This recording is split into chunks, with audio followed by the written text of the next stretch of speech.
Let's get started, I guess. We'll do just a quick intro and we'll get into it and we can, I want to hear some stories about the past year of multi-chain ChaosNet operation because I think that'll be a good time. So, if anyone wants to come up and share some stories about that, let's do that. But let's just do a quick intro first. Uh, I'm Familiar Cow with Nine Realms. I'm Chad THOReau, THORChain community member and THORSwap content creator. And I'm Chad Barraford. I'm one of the core devs on the THORChain core protocol.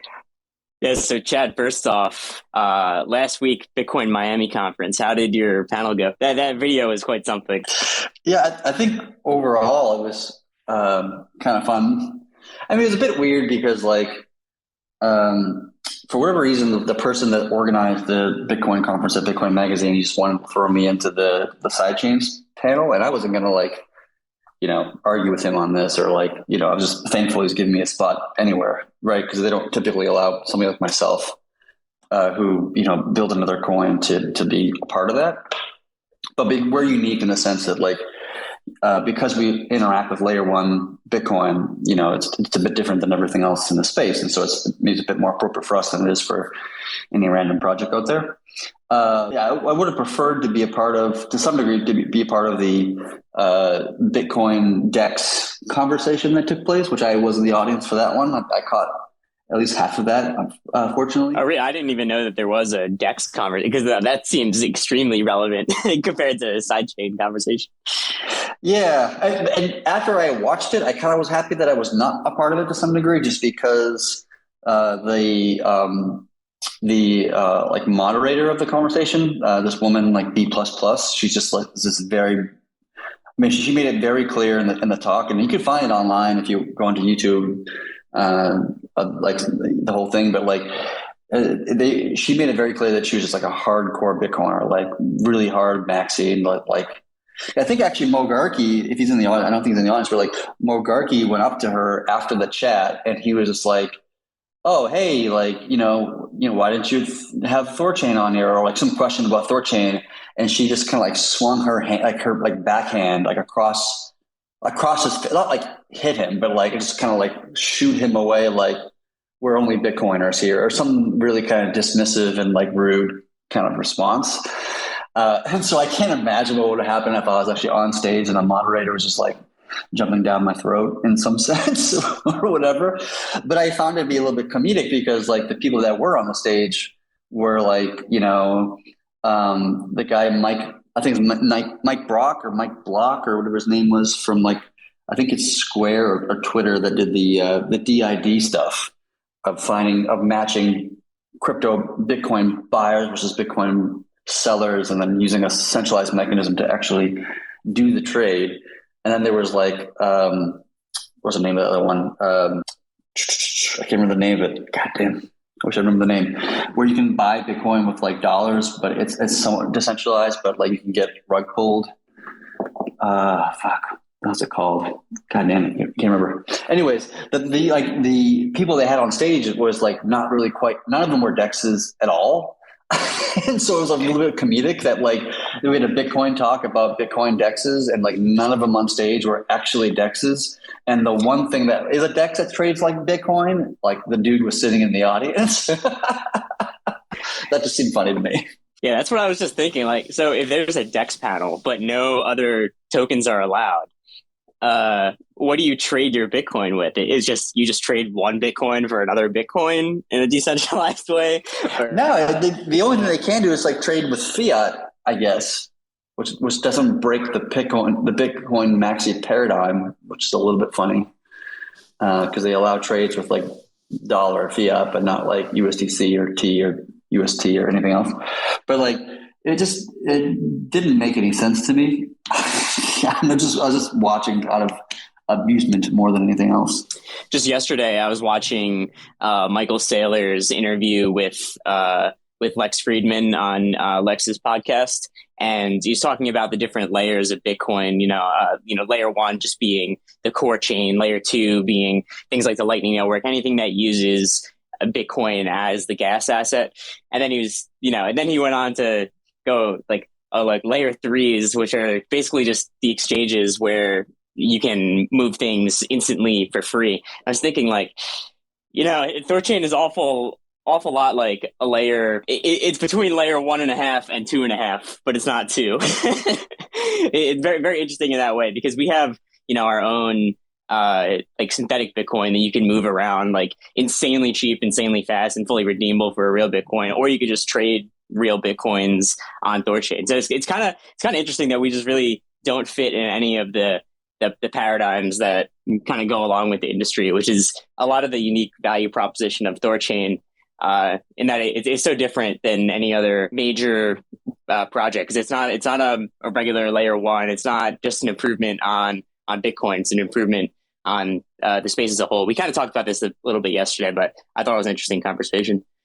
Yeah, I mean, in some ways, it is a layer one because it's got a layer one thing, and if you like just kind of turn the cube a little bit and look at it from a different angle, it's not a layer one. It's kind of a side chain, but not a side chain, and it's higher than like a layer two, but not quite a layer two either. It is this weird kind of thing where it just kind of fits in many different boxes, but none of the boxes simultaneously.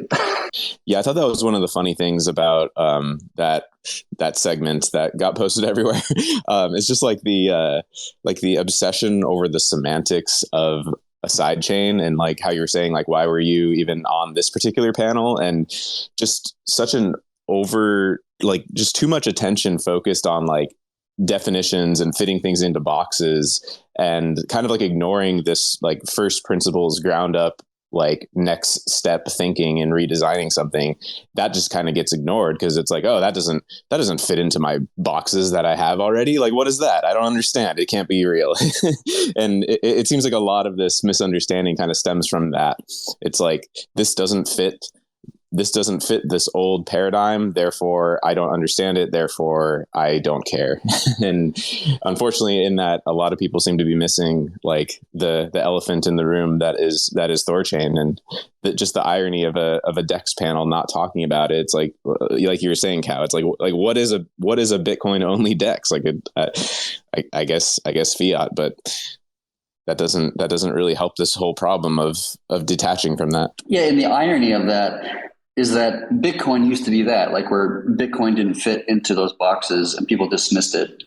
But like, Bitcoiners saw that value anyway, and they believed in it and they bought it, and, and now they're doing well with it, And so it's kind of ironic, like you were just in this place yourself, years ago when Bitcoin was relatively new, and you're still trying to, it didn't fit any boxes. You're trying to argue for its use case and why it's valuable, why it's different, and why we should pay attention to it and these things.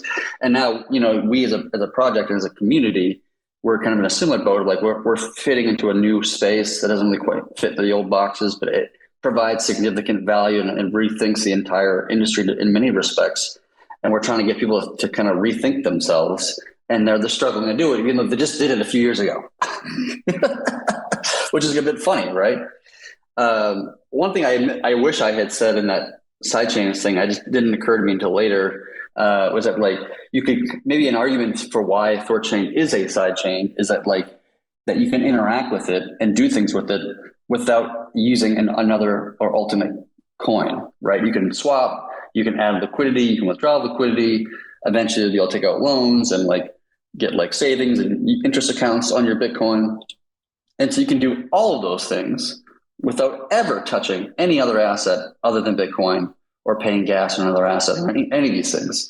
So maybe that is another way of thinking about what a sidechain is. It's like you don't need to acquire another chain or another asset or another wallet even to interact with these services, which is part of the Bitcoin framework to some, depending on how you want to look at it. Yeah, that's a great point, Chad. And just jumped up here for a second. I think you were trying to think of BISC as far as yes, BISC. Yeah. Thank you. Yeah, BISC is cool. There's definitely a need for that in the space. Like for people that don't have bank accounts or don't want to use bank accounts, that's a cool product. But it was pretty amazing to me to see like the promotion of literally the U.S. Postal Office website as an exchange, but then saying that THORChain isn't sufficiently decentralized, or that's not Bitcoin only, so we can't use that. It's like, okay, so you guys can use the government hosted on a centralized server, but you can't use 100 anonymous decentralized nodes because, I don't know. It's just pretty amazing. Back up. How is the U.S. Postal Service a DEX again? So you can mail people a postal money order, and then they will send you Bitcoin through BISC. So that's their version of a DEX. Yeah, but then like it's so easy to get, because everything happens outside of a blockchain. There's like no way to actually ensure that anything ever actually really happens, right? Like, well, didn't you hear that the post office has a great website where you can check the status of the money orders? Okay, all right. I guess that's true, but like I could go ahead and a tracking number. That helps, I guess. I mean, I can just sell Mogarky, a money order, and hopefully he sends me the Bitcoin. And I think he said on stage that like they have a mechanism if that happens, and I can make a claim, and then somebody else pays for it, or I don't know. Like I didn't quite wrap my head around it, to be honest with you. Yeah. I just if it's anything like regular USPS parcel delivery, that shit's getting there like 3 weeks later with no box, like crushed in on the side. If the mailman even decides to bring it to you.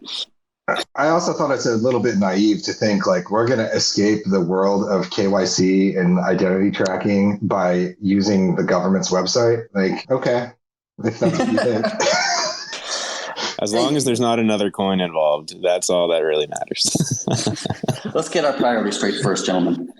So, Mogarky, what happened again with that lady, that D++ lady that like shooed you away when you asked her a question? Oh, yeah. So after the quote unquote DEX panel, I was just like, this is pretty weird. I didn't even know you were in the room, but I just walked up to her and I said, oh, I was pretty surprised. I was friendly. I was pretty surprised to hear no mention of THORChain on a supposed DEX panel. And she just gave me a rude hand wave, like, get out of my face, and just walked away. Like, and she just said, we're Bitcoin only. Okay. So what is a DEX? What is a DEX when you have one chain? I don't even understand that. It's a buzzword. Yeah. Well, it's not a DEX, obviously. I mean, what that guy, Mike Block, I think, or Brick, or the other guy's name was talking about, like, that's not a DEX, dude. Decentralized identity is barely even decentralized. And I don't really honestly get the point all that much. I guess it's better than nothing, I suppose, but it's like in the end, it's still not a DEX, and it's everything. In the end, everything's still centralized, and in the end, everything still like has a significant layer of trust that you just have to ensure you don't get fucked. Like, I don't know, man. It's just a little bit disappointing that we've had this thing out for a year, trading billions of dollars of Bitcoin, real Bitcoin transactions, everything verifiably true, and not so much like bullshit trade volume that you see on centralized exchanges sometimes, but like real trade volume. And yet people are still kind of dismissing the project to some degree. It's a little bit like, you guys are so annoying. Yeah, I can't remember who said it on Twitter the other day, but I thought it was amazing. Like, eventually you're going to get the brown pill, the rune pill, and it's going to have to be shoved up your ass. That was Smith. Yeah. That's Smith. I missed that, but that's great. That's hilarious. So, Mogarky and Chad, while you guys are up here, I want to hear a little bit about, I don't know if you remember your guys' thoughts a year ago after launching ChaosNet, but, what were things looking like from your guys' end about, just like the general state of things? This is like as things were really launching, this is like the first liquidity being added to ChaosNet. I'm sure there was a bunch of small little problems in the back. So, yeah. Oh, what were you guys' thoughts about a year ago, right after the launch? Did you think we'd be here today with over $1 billion in TVL? I mean, for me, I had no context of like what the TVL would be or trade volume would be. I knew it wasn't going to be a whole lot just because of we're purposely capping the amount of liquidity on the network for some period of time. I probably would have guessed it would have been maybe 6 months or so of that, and it ended up being closer to a year, which is fine. That just happens as part of building software. But I remember us having, like, within the teams, having some debates, or like last minute debates or arguments about small things like, oh, how much liquidity should we start the network with? Should it be $1 million or should $3 million? And people were kind of pushing back and forth in these concepts. I remember for me, it was like super stressful just because my wife was about to give birth at like any day then. And so it was just like, I didn't know if like we were going to launch the network the same day. We were going to, launch a new life, And so she ended up being born like a week or two after the network was born. So her first birthday is coming up. But just all of that together with a pregnant wife and a new baby and trying to prepare for that. And then on top of that, you have this whole like new chain being launched was just like, that was a lot. That was a lot to take on for sure. You had 2 new babies at once, basically. Yeah, 2 at a time. I wouldn't recommend it. If you can launch a multi-billion-dollar network and have a baby at separate times, it's probably a better idea for anybody who's thinking about doing that. I would say just do it separately. It's a lot less stressful that way. Because most of the time, like that, this is the kind of funny thing is like most of the time when people give birth, you have like a maternity leave or paternity leave, right? And that's depending what country you're from, it can be 3 months or 6 months, whatever. But in my case, like I had no sense of paternity leave just because. Or very little at least, just because I was in the beginning of this network being launched. And in the beginning, there were like a lot of bugs and issues and things to be worked out, just things that we couldn't have ironed out in testnet. We had to launch a real.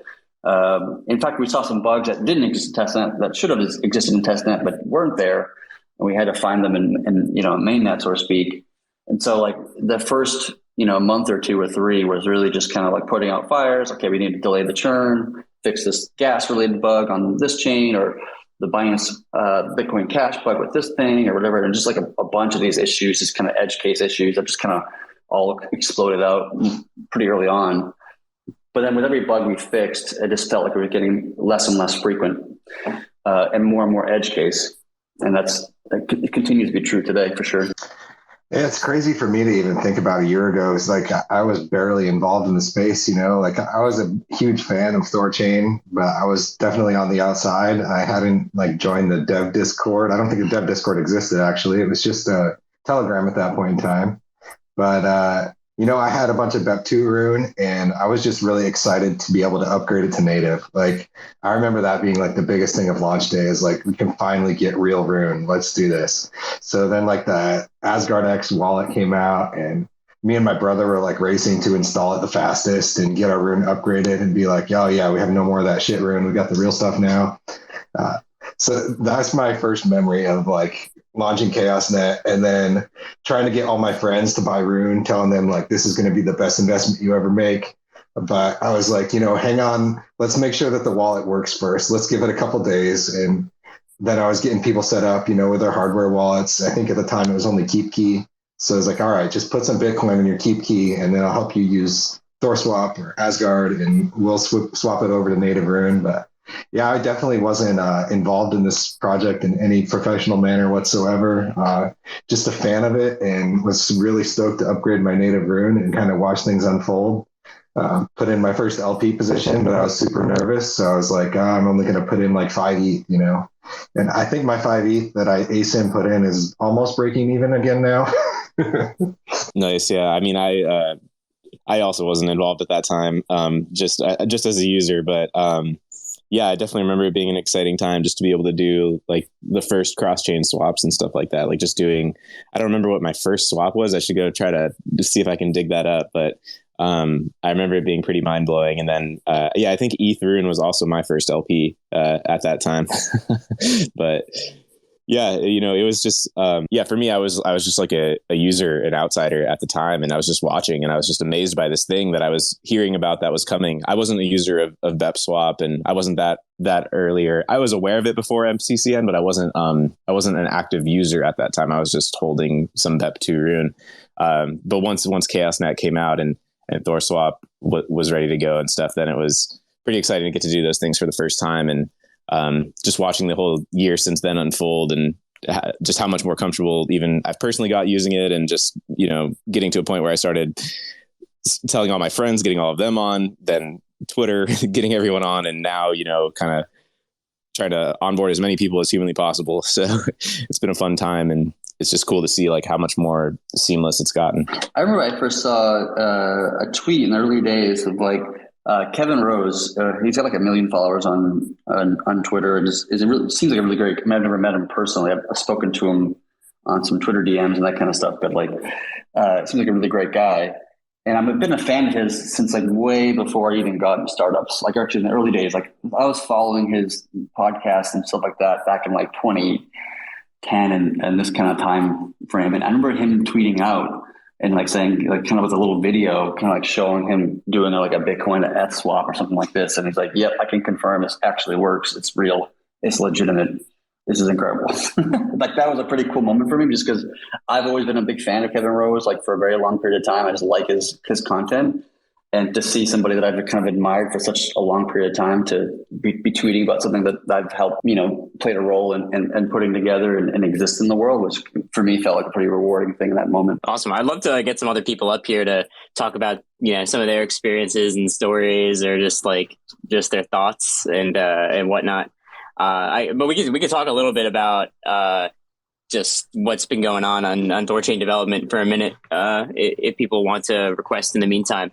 So, Chad, what's been going on in the realm of THORChain development? Like after the Luna launch, it's kind of been backseat to, bug fixes and, fixing all these edge cases here and there.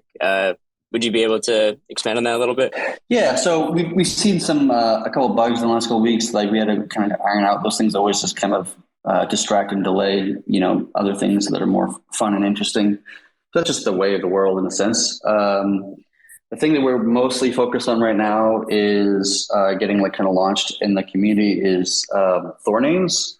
And so right now it's just going through the process of some internal testing. I think it's actually available on StageNet already. So if you want to test out Thor names on StageNet, go hog wild and try some things out, try to break it, try to see how you can manipulate it or whatever. If you find anything, let us know. We'll pay you some runees, depending on the significance of your find. So it's in the core protocol. If it's UI based around like THORSwap, whatever, then that's a different thing. But yeah, like I think that's what we're mostly focused on right now as a primary focus.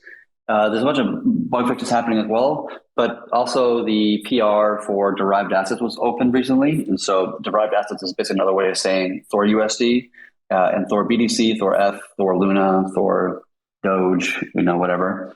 That PR has been recently opened up and ready for review, and will probably merge to the stage and hopefully the next week or two, maybe 3, depending on how smooth things go. So that's the next thing is that. IBC is something we were still interested in doing. We ran into some problems with though, because we realized that if we were to enable IBC today, it would create a security risk in the sense that we have delayed outbound transactions to give the community time to respond to an active exploit or an active attack on the network.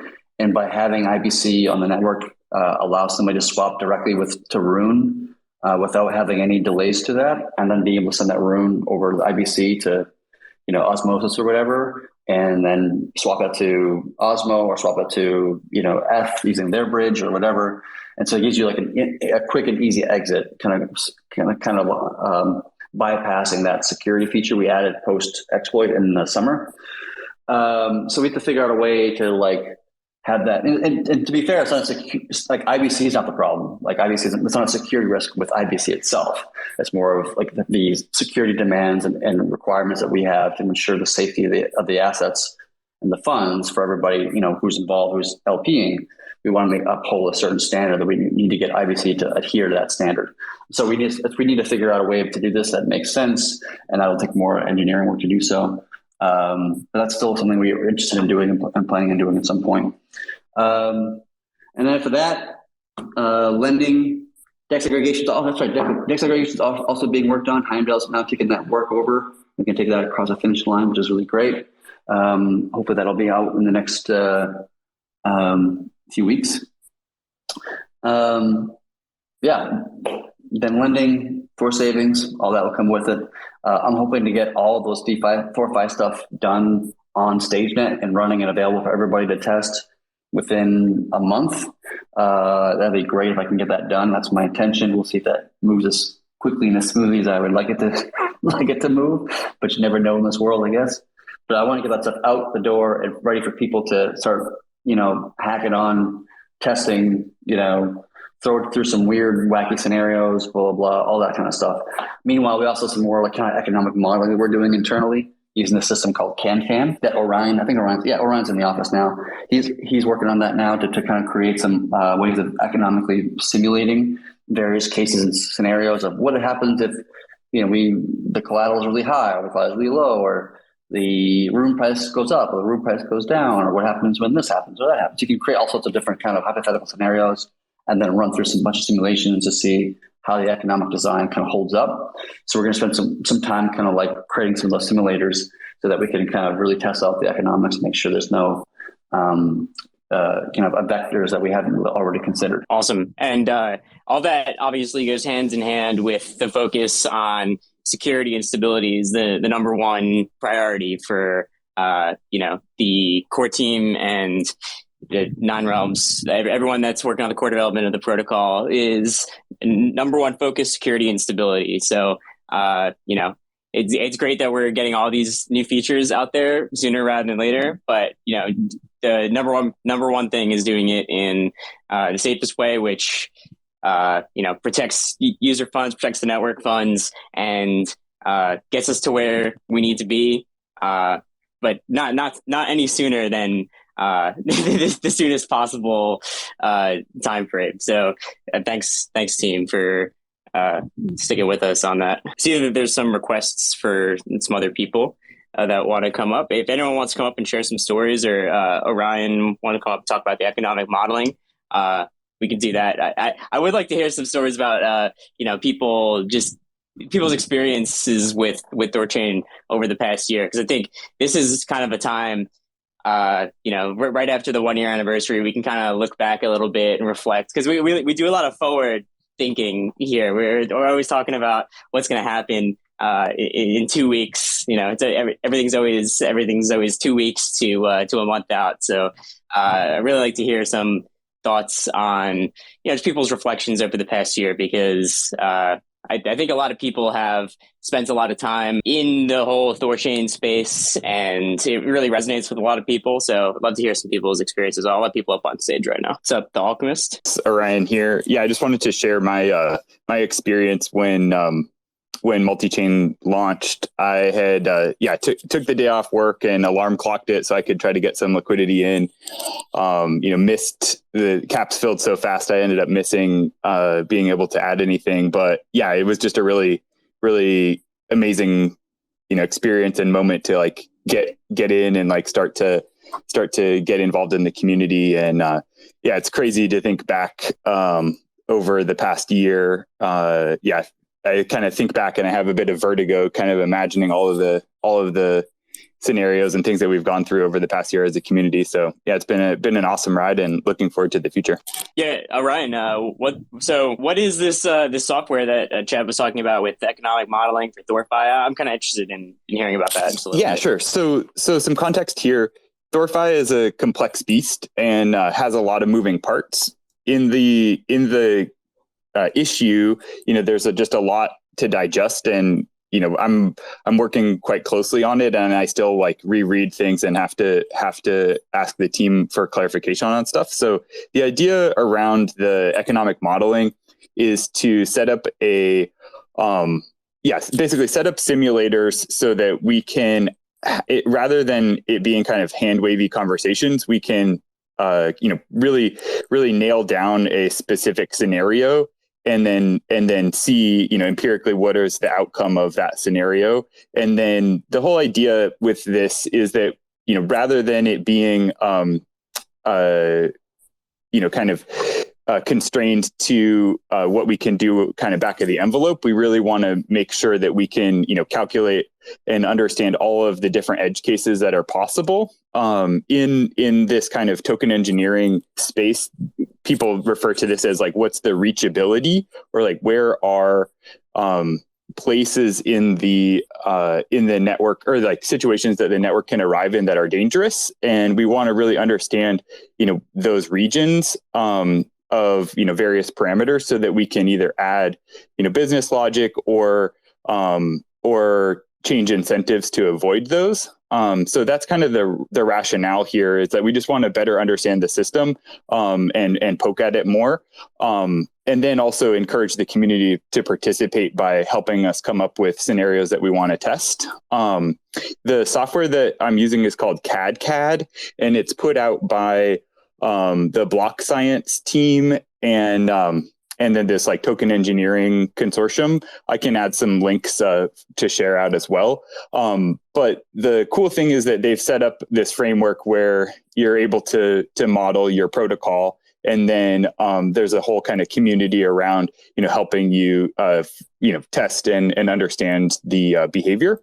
But yeah, I think this could be a really, really valuable tool for THORChain to be able to understand THORFi better. And then also, moving into the future as other features are suggested, we would have an interface through the simulator to be able to test those so that we can make sure that, any new feature still maintains the kind of economic guarantees that THORChain has, and that we can, really start to push the edges of what's possible. Once we have THORFi landed and it's battle tested and everything like that, there will be this kind of Cambrian explosion of different use cases that can be built on top of that. And so, having this as a kind of testing space, I think is a really important part of, kind of the continued growth of THORChain. I kind of think of it like StageNet, but for the economics of THORChain.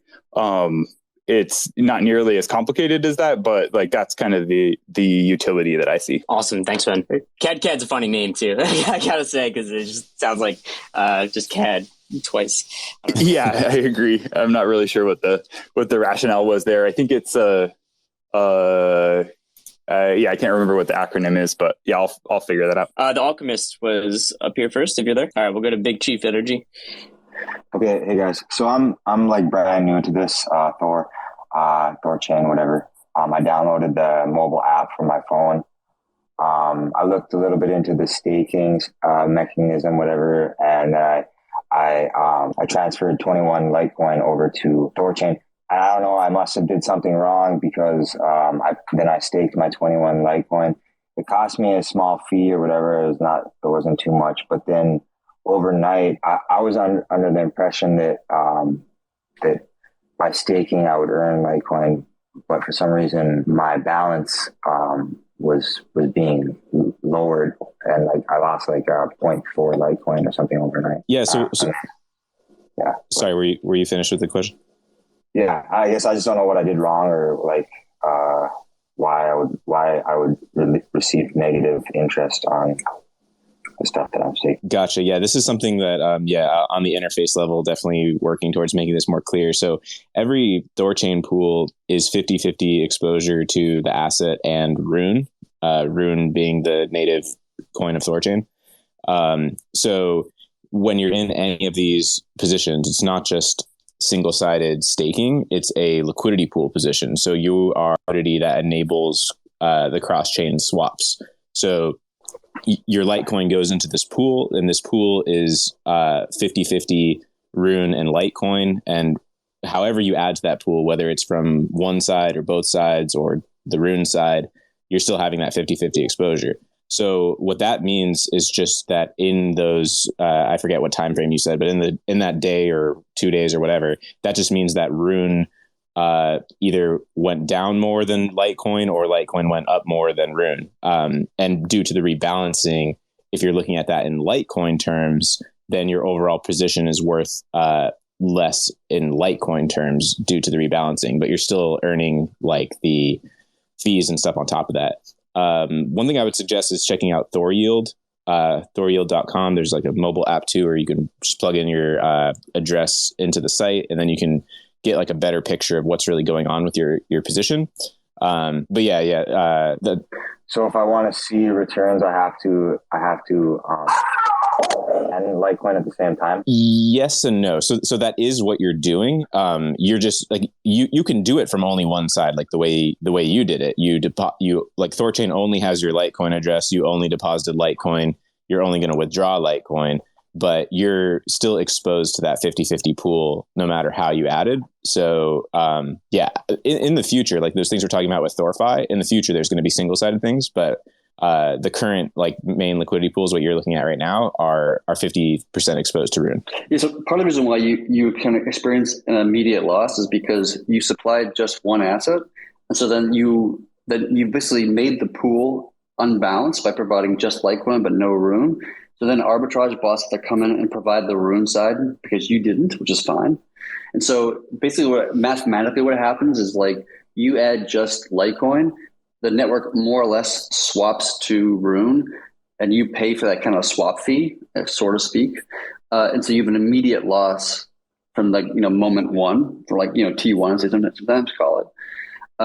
But if you just stay in the pool, just like, sitting there for like 100 days plus, like I wouldn't worry about it in the long term, but it is a little bit like confusing. I can totally understand why, especially somebody new coming into the space, is just a little bit, dumbfounded or confused by the way things are like looking. But as THOReau just said, like there are some single-sided asset things, so you could provide just Litecoin and have only access to Litecoin, or only exposure to Litecoin and get more Litecoin on your Litecoin. All that stuff is planned as part of THORFi. But right now we have these liquidity pools that are providing pretty much the entire yield to the network. I pinned a tweet up on top, Big Cheap Energy, for THORChain LP University. It's a community server that has all the best info on liquidity pools, and so you can learn about impermanent loss and LPing. So if you have any more questions, definitely go into LP University and ask them. They have 24/7 one-on-one support. So thanks for your question, man. All right, thanks, I appreciate it. But moving forward, just for now, if we can keep the conversation focused on the question that Kyle had about people's experiences with the network, just to have a more precise or more of a flow to the conversation. And if you have questions about what you were asking before, or but whatever, just kind of hold it towards the end of the kind of spaces, and then we can kind of box things so that the conversation is a bit more structured. Sweet, Alchemist, you there, man? Oh, hi. Yeah. Got hijacked by Orion there for a little bit. I was just going to go down memory lane. I got into THORChain, I think, middle of 2019. There was a guy on Twitter called Neil Patel or Nick Patel. I forgot the name, but he did these code reviews and he wrote these long reports. And he had done a report on THORChain, and basically he had a whole bunch of mathematical equations in the review. And he, at the end, he just summarized it as, if they pull this off, this is going to be game changing. And then I just went around and bought a bag, and that was a single, hands down, the biggest decision I've ever made in my life, I think. And then I got into the Telegram, because we only had Telegram at that time, and you had all these anons, Lena, and there was another guy called Kai. I think it was Kai Ansari. I think he was an Australian, and there was all these discussions about continuous liquidity pools and symmetric and asymmetric and everything. All bounces over my head. But as I watched, and I think we saw all these incredible anons pop up. I think Grassroots Crypto was one of them. Then Coleslaw and a bunch of other people. Mehouse was the first real cheerleader, I think, or the stats guy and the marketing guy. And then there was the Rune Ranger, and it was basically trying to wrap my head around these concepts and trying to understand them better, and wondering whether they will pull this off or not. And then to see BEPSwap come to life and to see it actually working, and say, okay, this is not just some weird mathematical equations on paper. This is actually, they're trying to pull this vision off. And then we had the whole Rune Ranger calling for $6. I don't know if he did a $1 rune, but we did. It was incredible watching us hit $1 and then actually go and hit the meme target of $6. So that was incredible. Then watching MCCN, the first Bitcoin swap happen, celebrating that, and watching that progress. I think BEPSwap had an incredible run. and then trying to LP there. I think I LP'd there. Had a good experience watching MCCN happen, and then riding it all the way to $20 with the THORSwap IDO, and just on the cusp of that, thinking, right, now we're going to really take off. And I remember that night. Then I think we just got access to the dev Discord, and then I never actually lurked in the dev Discord. Spent most of my time in Telegram, but that night I was lurking in the dev Discord, and that was the night that the hacks were happening, and I was watching them real time. And I remember thinking, this bitch watching Netflix, but I didn't think that they would actually happen. I thought, they would be stopped. And it was late at night, and I went to bed thinking next morning there'll be some there'll be some interesting things happening. But I woke up to the hacks happened. But to me, it has been an incredible journey. This was like because I think the journey of THORChain is watching incredible anonymous people stepping up to the plate every time to bat for the vision and to stick to the vision. And that's why it's such an incredible community to be part of. So I think right now where we are with $1 billion plus TVL, and it's crazy to think that even before MCCN launched, I think that we didn't have Twitter Spaces. Twitter didn't have Spaces, and but I think that's the most incredible thing. To draw a comparison, I think to have been part of this journey is similar to, to be a fly on the wall in that garage with Sergey and Larry Brin, cooking up Google. It's similar to that. I can't think of any other analogy. And even after the hacks happened, I was pretty confident that, there are so many incredible people who are contributing their time and their intelligence, their energy to accomplish this vision. So, and again, I was proven right. And to just watch ThorSec come out, 9 Realms come out, and everybody just battling down the hatches. And now I feel like, we have such a strong foundation now, and we can only, the runway is clear. We're going to take off. And also, if you remember, just a month and a half back, we were stuck in, I don't know, for 300 million TVL and wondering whether we need to put a new sticker on the tin. And I was kind of arguing against that and saying, no, we need to, it is THORChain all the way. So yeah, I think with THORFi coming, with Terra already in there, it's a lot of wonderful things to look forward to. And it's hats off to, Chad B and all the core devs for an incredible job done. It's a great day to celebrate. That's all I have to say. By the way, one thing you said there that you said before that you had read this article that said that if they can pull it off, it'll be huge. I remember seeing articles like that, people saying those kinds of statements. And for me being kind of more on the inside than you kind of looking in from the outside, like I have a very different perspective. And so when I read those articles or saw those comments or those things, I would just be like, well, I already know we can pull it off. I already know we can do all these things we say we're doing. Like, to me, it was no question whether or not we would achieve what we said we were going to achieve. And so when I read those things, I'd be like, well, obviously this thing's going to like mega huge then. I was also, I think, I remember I was there when the 500 million were burnt. And around that time, there were a lot of hacks left, right, and center all around us. And everybody was pointing the fingers at THORChain. And if I had to pat myself on the back, it was just that because I was hanging out in the Telegram all the time and seeing the work being done, I had the confidence to just hold on. Yeah, but we've come through a lot. We that first initial year, because there were so many rug pulls in DeFi, left, right, and center all around us. But we held through. That's beautiful, man. Thank you, Alchemist, for sharing that. Cheers. Schwarzy. Sorry, I don't know how to pronounce her name. Hey, no, it's Katze. It's die schwarze Katze. It's fine. You can just call me Kat. Everyone does. Okay, I'll say that next time. Okay. Guten Tag. Guten Tag. The Alchemist, this is annoying. You're literally like a soul sister, soul brother, because you've been talking about everything I wanted to say. So I really don't know where to start. But by the way, Orion, it's computer aided design and it's complex and adaptive and dynamic. So it's cat and cat. I know it's funny, but it's existential to them, I'm guessing. So yeah, I'm a fan of Block Science's work, even though some of their hack MD goes above my head. But yeah, I have very similar experiences to The Alchemist. I bought my first rune when it was like, I think $1.2 or maybe $1. And I remember pinging a friend and telling him, hey, you know what? I got in late. It's already $1.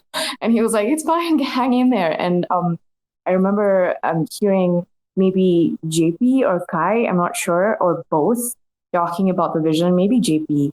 And it was just a rune bill for me. And that was it. I think I did the whole the trough of despair and trough of sorrow and the trough of joy. Like I did the whole bell curve where I showed it to friends. And, I heard a few like expletives from German friends because, they bought in with me and then it hit $8 and they were like, oh, this is awesome. And then it fell spectacularly. And they were like, we hate you. We have a baby on the way. And I was like, oh my God, I got to stop shilling ruin to people.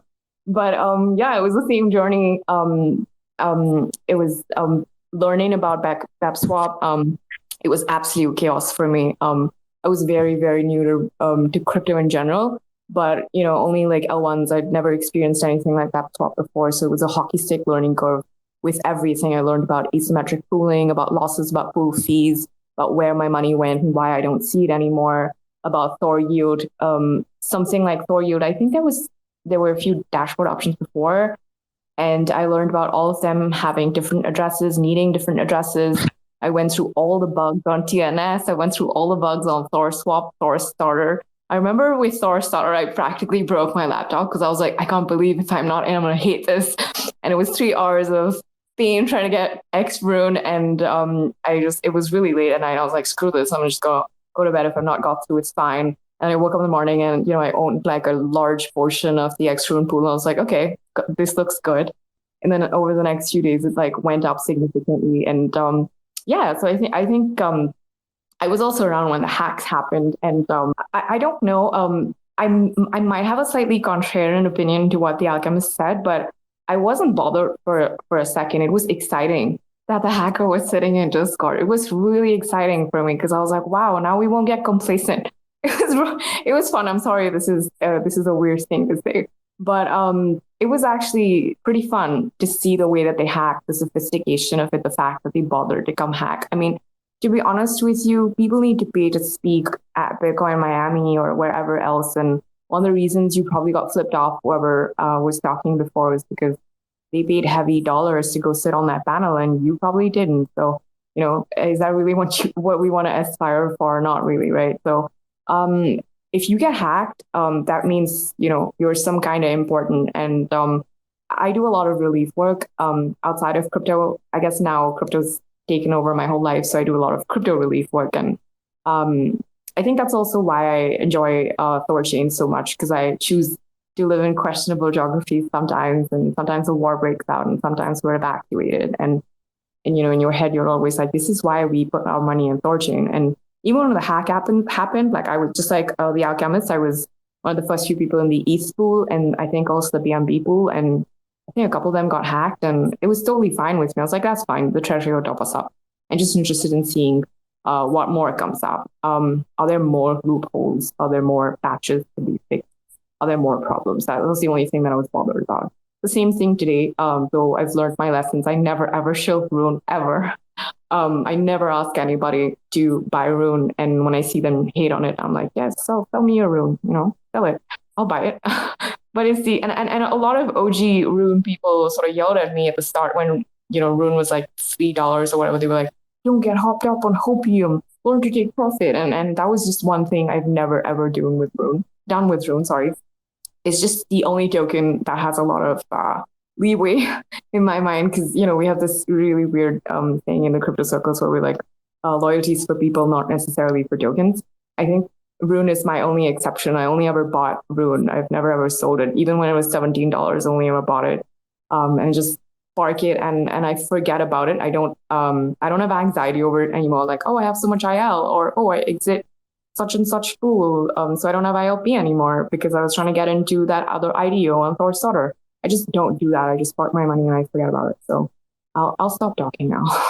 Dankeschön. Great stories. I love hearing these early stories. Makes me jealous just how late I was, I guess.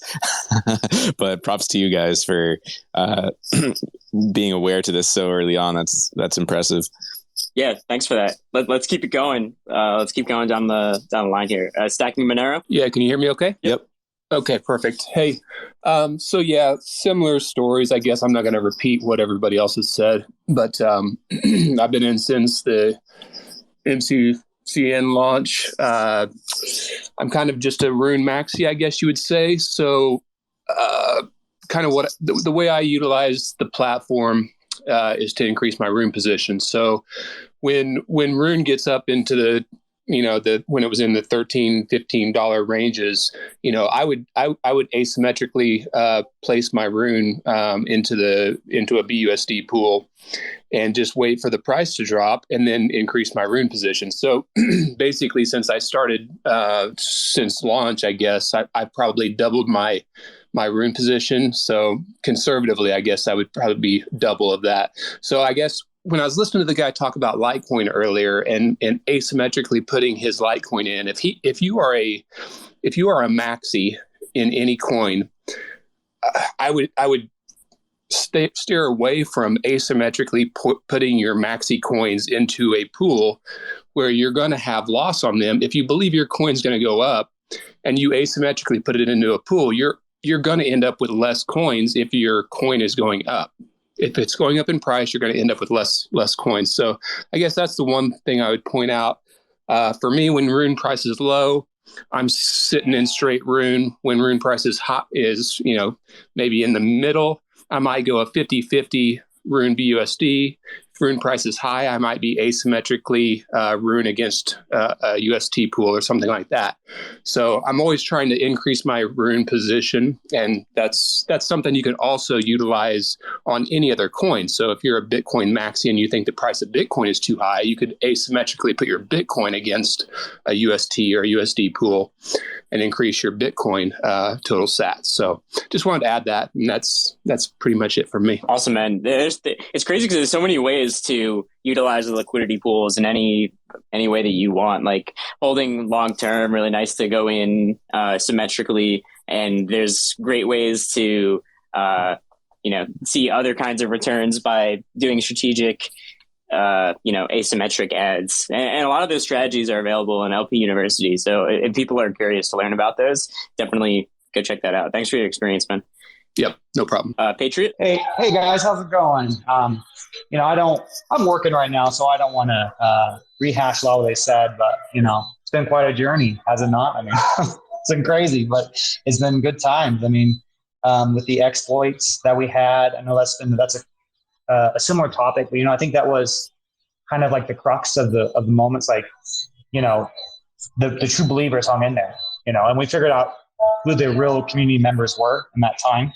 It was an emotional journey for sure, but the reason why I wasn't too particular bothered like Kat was I had watched videos of Chad say, we are expecting to get exploited, and so I know that vision was built in the design of this is probably going to happen because the protocol is so complicated. Now, I don't think we envisioned how severe it would be, but nevertheless, that foresight of limiting the amount of funds in the protocol was just genius. So I think you deserve credit for that, and that probably is what saved us, quite frankly. So, give yourself credit for that and it was that idea alone. I'm like, these guys are thinking ahead. They're ahead of the curve. So, I was totally blown away.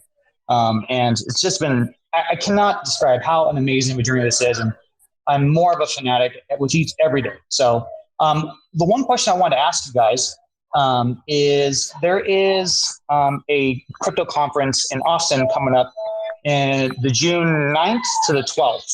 And I was wondering if you guys were going to be going to that or if there's any other crypto conferences you guys were going to, because I had the pleasure of meeting a lot of you guys in person in East Denver, and I definitely want to do it again. So with that, I'm going to mute myself, and thanks again, guys. I appreciate it. Yeah, I believe there's some plans for going to there's a couple conferences I think that week in June. So I don't have like a finalized plan or anything, but there will be people from THORChain there. Saigon is organizing, potentially some panels and just some ecosystem things. So keep an eye out for that. We don't have like a final thing yet. It's still in the works, but yeah, we'd love to see you there, and we'll be able to meet there. I'm planning to be there, by the way. So I'll be around that week to kind of support the community and meet people, chat, all that kind of stuff. So if anybody wants to come out and talk all things THORChain and like Cowsep and their Saigon's working on putting all this together, and he's doing a really great job so far. But a lot of things are in motion. A lot of things are kind of being hardened now, so nothing's kind of like absolutely hard at this moment. But we're all looking to kind of do some fun stuff in June in Austin. So if anybody wants to come out and hang out, welcome to come. Yeah, that's going to be great. Do you know what conference that is? I think it was Consensus, but I think there were some other ones too that were also like, I don't know. I feel like there's always something conference going on in Austin. Yeah, it's for the Consensus conference going on, and it seems like this is like, I don't know if this is new. This is the same with the Bitcoin conference in Miami. There was just like 9 other conferences happening. Like there was a Monero conference, which I spoke there as well. And I think there was a Solana conference as well. And like lots of conferences happen in the same place at the same time on purpose, just so people can kind of like jump to both of them or multiple of them and experience the more conferences, I guess. So I think Consensus is probably the biggest one, but there might be more happening. And Vampire attacking the conferences. Makes sense. It makes sense to me. I don't have a problem with that. Don't wrap your Bitcoin. Hi guys. I got into THORChain. I think I was introduced by Rune Ranger and Mihao, if I'm not mistaken.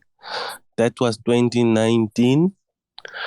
I even won some rune from Rune Ranger. I think by then we were taking our rune at Rune Vault. He gave me, I think, 300 rune, if I'm not mistaken again. Then from there was Beep Swap. I did stake my rune there too.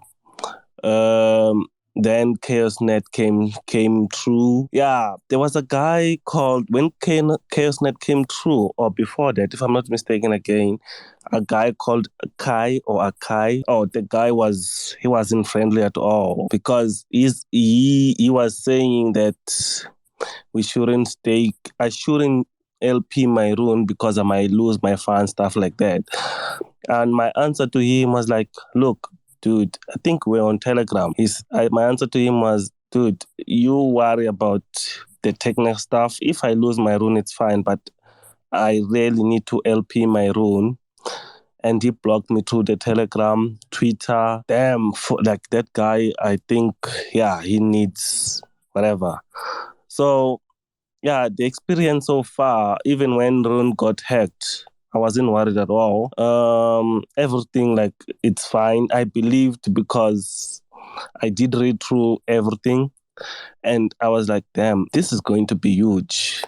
Having the first protocol that can give all the layer 1 swap without any other sex, that's huge. And yeah, the experience has been good. I'm still LPing on THORChain via THORSwap, and I believe the project still has potential. Even my pinned tweet says $1,000 rune. Even before that was $2,000 rune. But I really believe that rune has a huge potential and still going to be the lead of the space. Thanks. And I saw Rune Ranger left for a second there when he came up. Maybe that brought up some painful memories of giving you 300 rune for free. But congratulations on that. Nice job, man. Thanks for sharing. Thank you, man.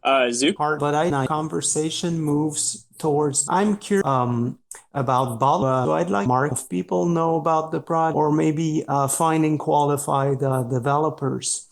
And also if anything unsurprised bottlenecks or obstacles to growth.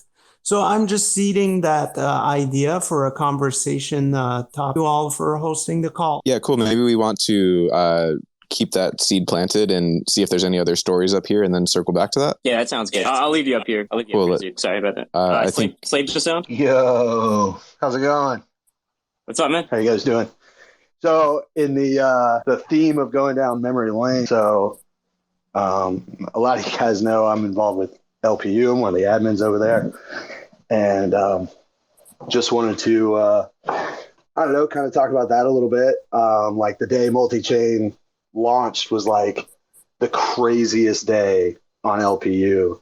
I remember getting pinged at like 6 a.m. Eastern time, like it's on, here we go. And, actually in the weeks leading up to it, we were trying to get everybody to like, hey guys, just keep in mind, it's brand new. You know what I mean? Like there's going to be bugs and, who knows what's going to happen. So just everybody kind of keep that in mind. And then the day it launched was absolutely insane.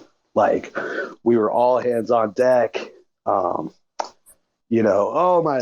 my transaction didn't go through, or my Rune is gone from my wallet, but Bitcoin didn't go through. And it was just like, absolute insanity. But, and then pretty much through everything, the hacks, we were pretty slammed over there. Like, and we were still trying to figure out what was going on. So we were like between the dev channel and LPU and Twitter and, DMing with everybody, just trying to figure out what exactly was going on. And then the hacker like sending messages, and it's been a crazy ride, but I've been here, and Chad B, appreciate everything you guys have done, the team, but just wanted to hop in, say hey. Thanks, man. Appreciate it. Yeah, bud. Yeah, and thanks for all you're doing with LPU. That's definitely been such a major community resource for everyone. And I don't think everything would quite be where it was without LPU. So props for that. Yeah, we appreciate it. We've got a great team. Asians in here, Mephisto, just everybody on our team. They're the ones that really keep it going. We got some really, really smart people. Sam Yap, I'd give a shout out to that guy. Between him and Asian right now, they're absolutely murdering LPU. We got a lot of other stuff going on in the background. So big shout out to all of our moderators that are, really trying to help the community literally 24/7. Like, if I'm not doing something, I like work or whatever, I am in the Discord. Like, and now with THORFi coming out, we're all actually, you should see our mod chat. It is like, we're constantly just trying to digest everything that we can to try to, break it down into a consumer level understanding. So, just know that we're working hard in the background for everybody. You know what I mean? So, but yeah, just want to hop up, say thank you guys. It's been a crazy year. Looking forward to another 10, man. So let's fucking go. Yeah, man. Thank you. And thank you for everything that LPU does. Also, double shout out to Sam Yap. That dude is always moderating every single Discord chat. Sam Yap is underrated. He's literally everywhere at once. It's crazy. Yeah, man. I was super stoked to bring him on. I had been watching his work in the dev chat, and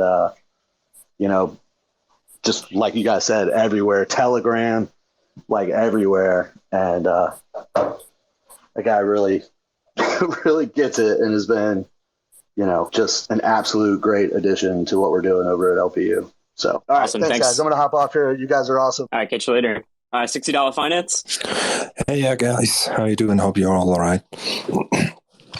I just wanted to share my story. I mean, I got into Rune back in 2020 or something when, maybe you remember when Andrew Kwan from what was it, Mechanism Capital, he shielded relentlessly. I think he left by now. I think. I mean, I haven't seen him tweeting anything about Rune anymore. But I mean, it's so cool just to sit here and hear all the different strategies that the guy is applying to add more runes. I mean, to that, I had a little bit of different approach than I guess most of you guys, because I mostly kept my rune on sexes, on FTX, and it was such a wild ride even during the hack time, because all of a sudden, all the runes that you had on FTX that you could land on the margin lending side, when the THORChain network completely stopped, all of a sudden you were getting 150, 200% APY for lending out your rune during that time. So this was like from a financial standpoint, it was like one of the best times for everybody who kept their rune on the sexes. Obviously, it was a horrible time for everybody.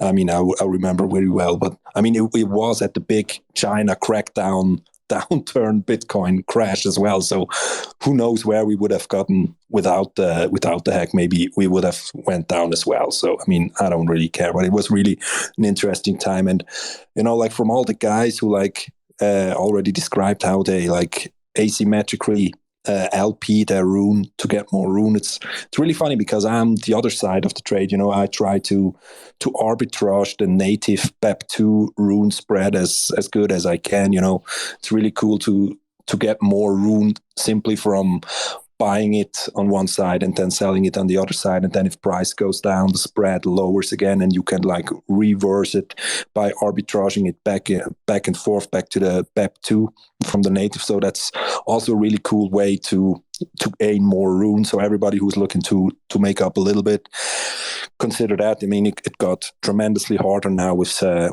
synthetics because the trading is much more fluid, so it destroyed a little bit of our arbitrage profit, but I'm okay with that. I mean, it improved the trading experience and it brought up the volume, so I'm completely fine with that if I don't make that much money anymore on the arbitrage. So I'm really looking forward to where we're going. Regarding maybe to close it out for the future, I mean, we discussed that last week in the call that a lot of big guys and players, especially Nine Realm, is talking to. They're looking for the mainnet launch. Is there already an internal discussion on what milestones we finally want to set to say, okay, we at least need to reach this and this amount to really declare it mainnet? I know we had like the 100 node then for like 6 months without an incident. Are there any other milestones you guys have in mind that you want to have clearly fixed before we go for a hard push for the mainnet? Yeah, I mean, to be honest, that list of things required for mainnet is kind of like a moving object in some regard. Like, part of the problem I think we have, at least with the team, is that like some people believe one thing and some people believe another thing. And so it becomes like kind of a point of contention, even internally between the core dev, in a sense. There are some people like myself who are kind of pushing it. Just we've got rid of the caps. We've got a couple extra chains added. We've seen pretty good consistent stability within the network. We've hit all these kind of milestones in a sense. We feel very confident about it. In terms of safety, security, reliability. That doesn't mean there's more things to improve, but like I still feel very good about it. I think now it's getting to be a good time to do it. But some other people, and within the core team, with the Nine Realms, feel differently about that in the sense of they want to push it back like another year or something like this. I've even heard floated to do other work as well. And it's different opinions. And like in the end, like not really matters to some degree because the network still is what the network is. It doesn't have to change anything about the network itself. But I think we're getting close, and that's still an ongoing discussion and debate within the core team about when that is actually going to happen. Yeah, I guess a lot of people also are maybe like a little bit afraid of those coins that get unlocked as soon as we reach mainnet. I think like some of the vested or of the locked coins will get unlocked as soon as we hit mainnet, or like 6 months after. I guess maybe a few people are like concerned about that. I don't know. Also, yeah, I wanted to shoot out to Meow Brains for like handing out the physical rune coins. If somebody remembers that was also pretty cool. But go on, Chet. I was concerned about that myself earlier on, just because it's a lot of unlocked tokens that will be hitting the market. And for many of those investors, they've already, surpassed a 10x on their investment. And that just, for a lot of investors, they kind of just dump once they hit 10x. If there's like a good number to dump on. But I think some of the people on the team have kind of reached new deals with a lot of those investors and saying that we'll give them their unlocked tokens now, as long as they, put it into nodes and contribute back to the network, and then they don't sell for, they can sell their profits, but not sell the principal. for I think 6 months or a year or whatever the hell the number was. There's a whole Medium article written about this on the Medium, the THORChain Medium, about this. So that to me that kind of alleviates any concerns that I did. Maybe it doesn't for you, but for me it does. It's because most of that rune is still going to be locked up into nodes, contributing value, contributing to the security of the network. Yeah, I mean, it's nothing wrong with taking profits. I mean, you've invested early, you're up a lot. I mean, there's nothing bad with it at all. I mean, I can completely understand those guys. But thanks anyway. Have a lot of fun here and enjoy. Thanks for coming up, man. 0x Technical. Hey, can you guys hear me? Yep. Hey, yeah, so just wanted to share my story too, just hearing everyone talk about theirs. So yeah, my journey with crypto started in 2017, and I ended up having some Bitcoin and ETH, and then I took a break from it all after all the ICOs came out and things started dumping. And so like I took a break for like, I don't know, maybe like 3 years. But I had a friend who stayed in and kept following the space, and he was constantly shilling me projects. And of all the bunch that he told me about, I thought Rune sounded the most interesting. So I got into that maybe less than a year, maybe 10, 11 months ago. Found it really difficult at first, partially because I was pretty new to crypto in general. But I couldn't find a place to buy Rune just to like hold some to just kind of see how things go. It took me a while. I eventually got to crypto.com and then bought some Rune. Couldn't figure out how to like get it out because I didn't really know about all the wallets at the time. So I just kind of left it in there and then been following you guys for like the last year. I was kind of heartbroken about the break, the hack that happened, because I have like a 12 hour a day job, so I don't really follow the space as closely as some of y'all do. And just being a huge fan of the whole multi-chain concept, when y'all got hacked and being an outsider, I was like, shit, this thing's done. But then you guys bounced back in probably like January or early this year or late last year. So I started just wading back into the space and trying to follow, and it's been incredible just seeing how everything has changed and how strong of a community and product you guys have built. So just kudos to you guys for that. I have a question about how do you get more like institutional adoption using THORSwap if possible? Like I don't know how Coinbase or Gemini or any of those guys swap their products within their ecosystems or on the back end. But I think it'd be pretty cool to get Rune listed just as a way to introduce more mainstream people into the space. So curious if you guys have plans for that and where that might take THORSwap. Yeah, I mean, there are plans for that. There are conversations happening with institutions, and I'm not going to talk about individual ones, but just in general. There are conversations and interests from some that we're trying to foster and encourage and all these kind of things. I think probably the biggest blocker for most of them, if not all of them, is liquidity, right? And so a lot of these institutions are dealing with very large sums of funds in the billions, which is obviously a lot of money. And so THORChain is just too kind of small potatoes in a sense to do their swapping, because it's just the pools aren't deep enough. It's the simplest answer to it. And they don't really want to put in.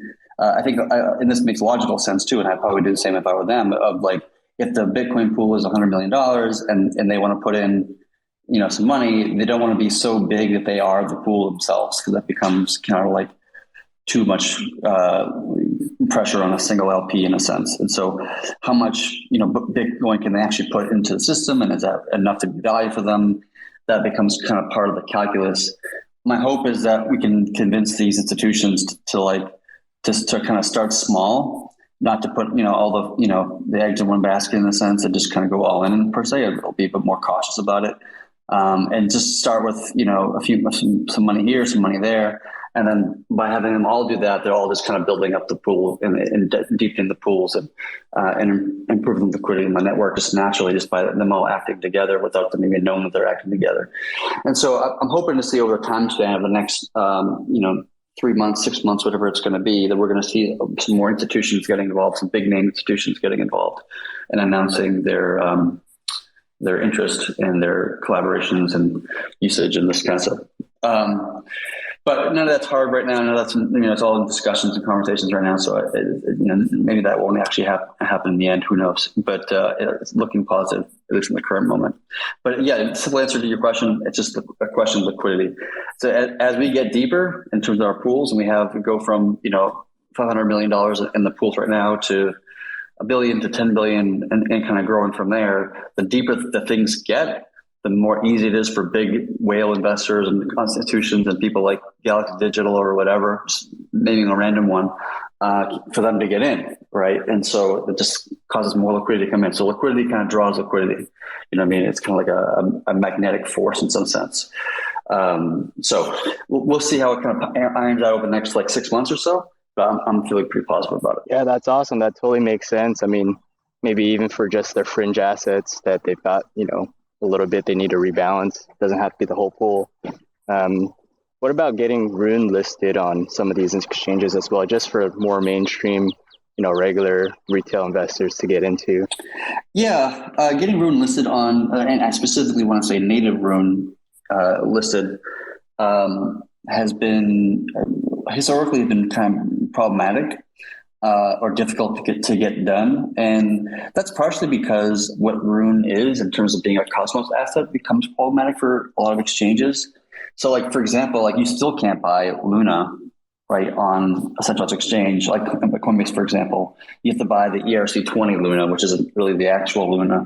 And exchanges, they do it that way because adding another ERC20 for an exchange like Coinbase is relatively simple. But if they want to add, native Rune or native Luna, it becomes much more complex for them. It takes a lot more resources, and they have to do a lot more security audits. They're very intense about, not only just looking through the code itself, but they also have to look through the imports of the other, Golang libraries that the THOReau project is importing. And so it's very time consuming and very expensive for Coinbase to list native Luna as it is for listing native Rune. It becomes very difficult for them. But ERC20 is relatively simple and it has very little risk to it. Even in recent days, whatever, we've been talking to some people about listing Rune, and they go, "Oh, it's great, we can do that, no problem." And then we're like, "Hey, no, but don't list the ERC20 Rune. That's a bad idea. Don't do the BEP2, do the native." And they're just like, all right. And it's it kind of just changes the calculus for them in a way. So things have gotten weirdly better rather quickly, to be honest. I was and I think Chad THOReau and Kyle could probably remember, I was talking about this topic, a month or two ago, whatever it was. And I was just very pessimistic on the whole native Rune being listed on exchanges. Just the reception that we were getting at the time was just a lot of red tape and just horse shit and just straight up just bullshit. It was just nonsensical bullshit. And it was really frustrating to see that and be kind of blocked by it.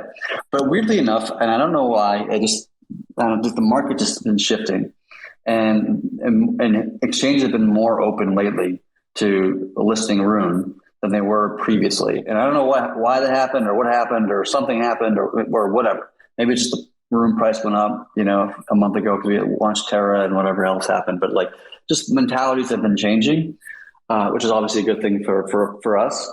I'm not sure if anything's been actually inked in quite yet per se, but we're having many conversations with various exchanges that are showing interest, which is a positive thing. But those things always take a lot of time to get them to understand what the implications are, what they need to do to set up a full node so that they can actually, trade or at least transfer internally without requiring external servers and that kind of thing.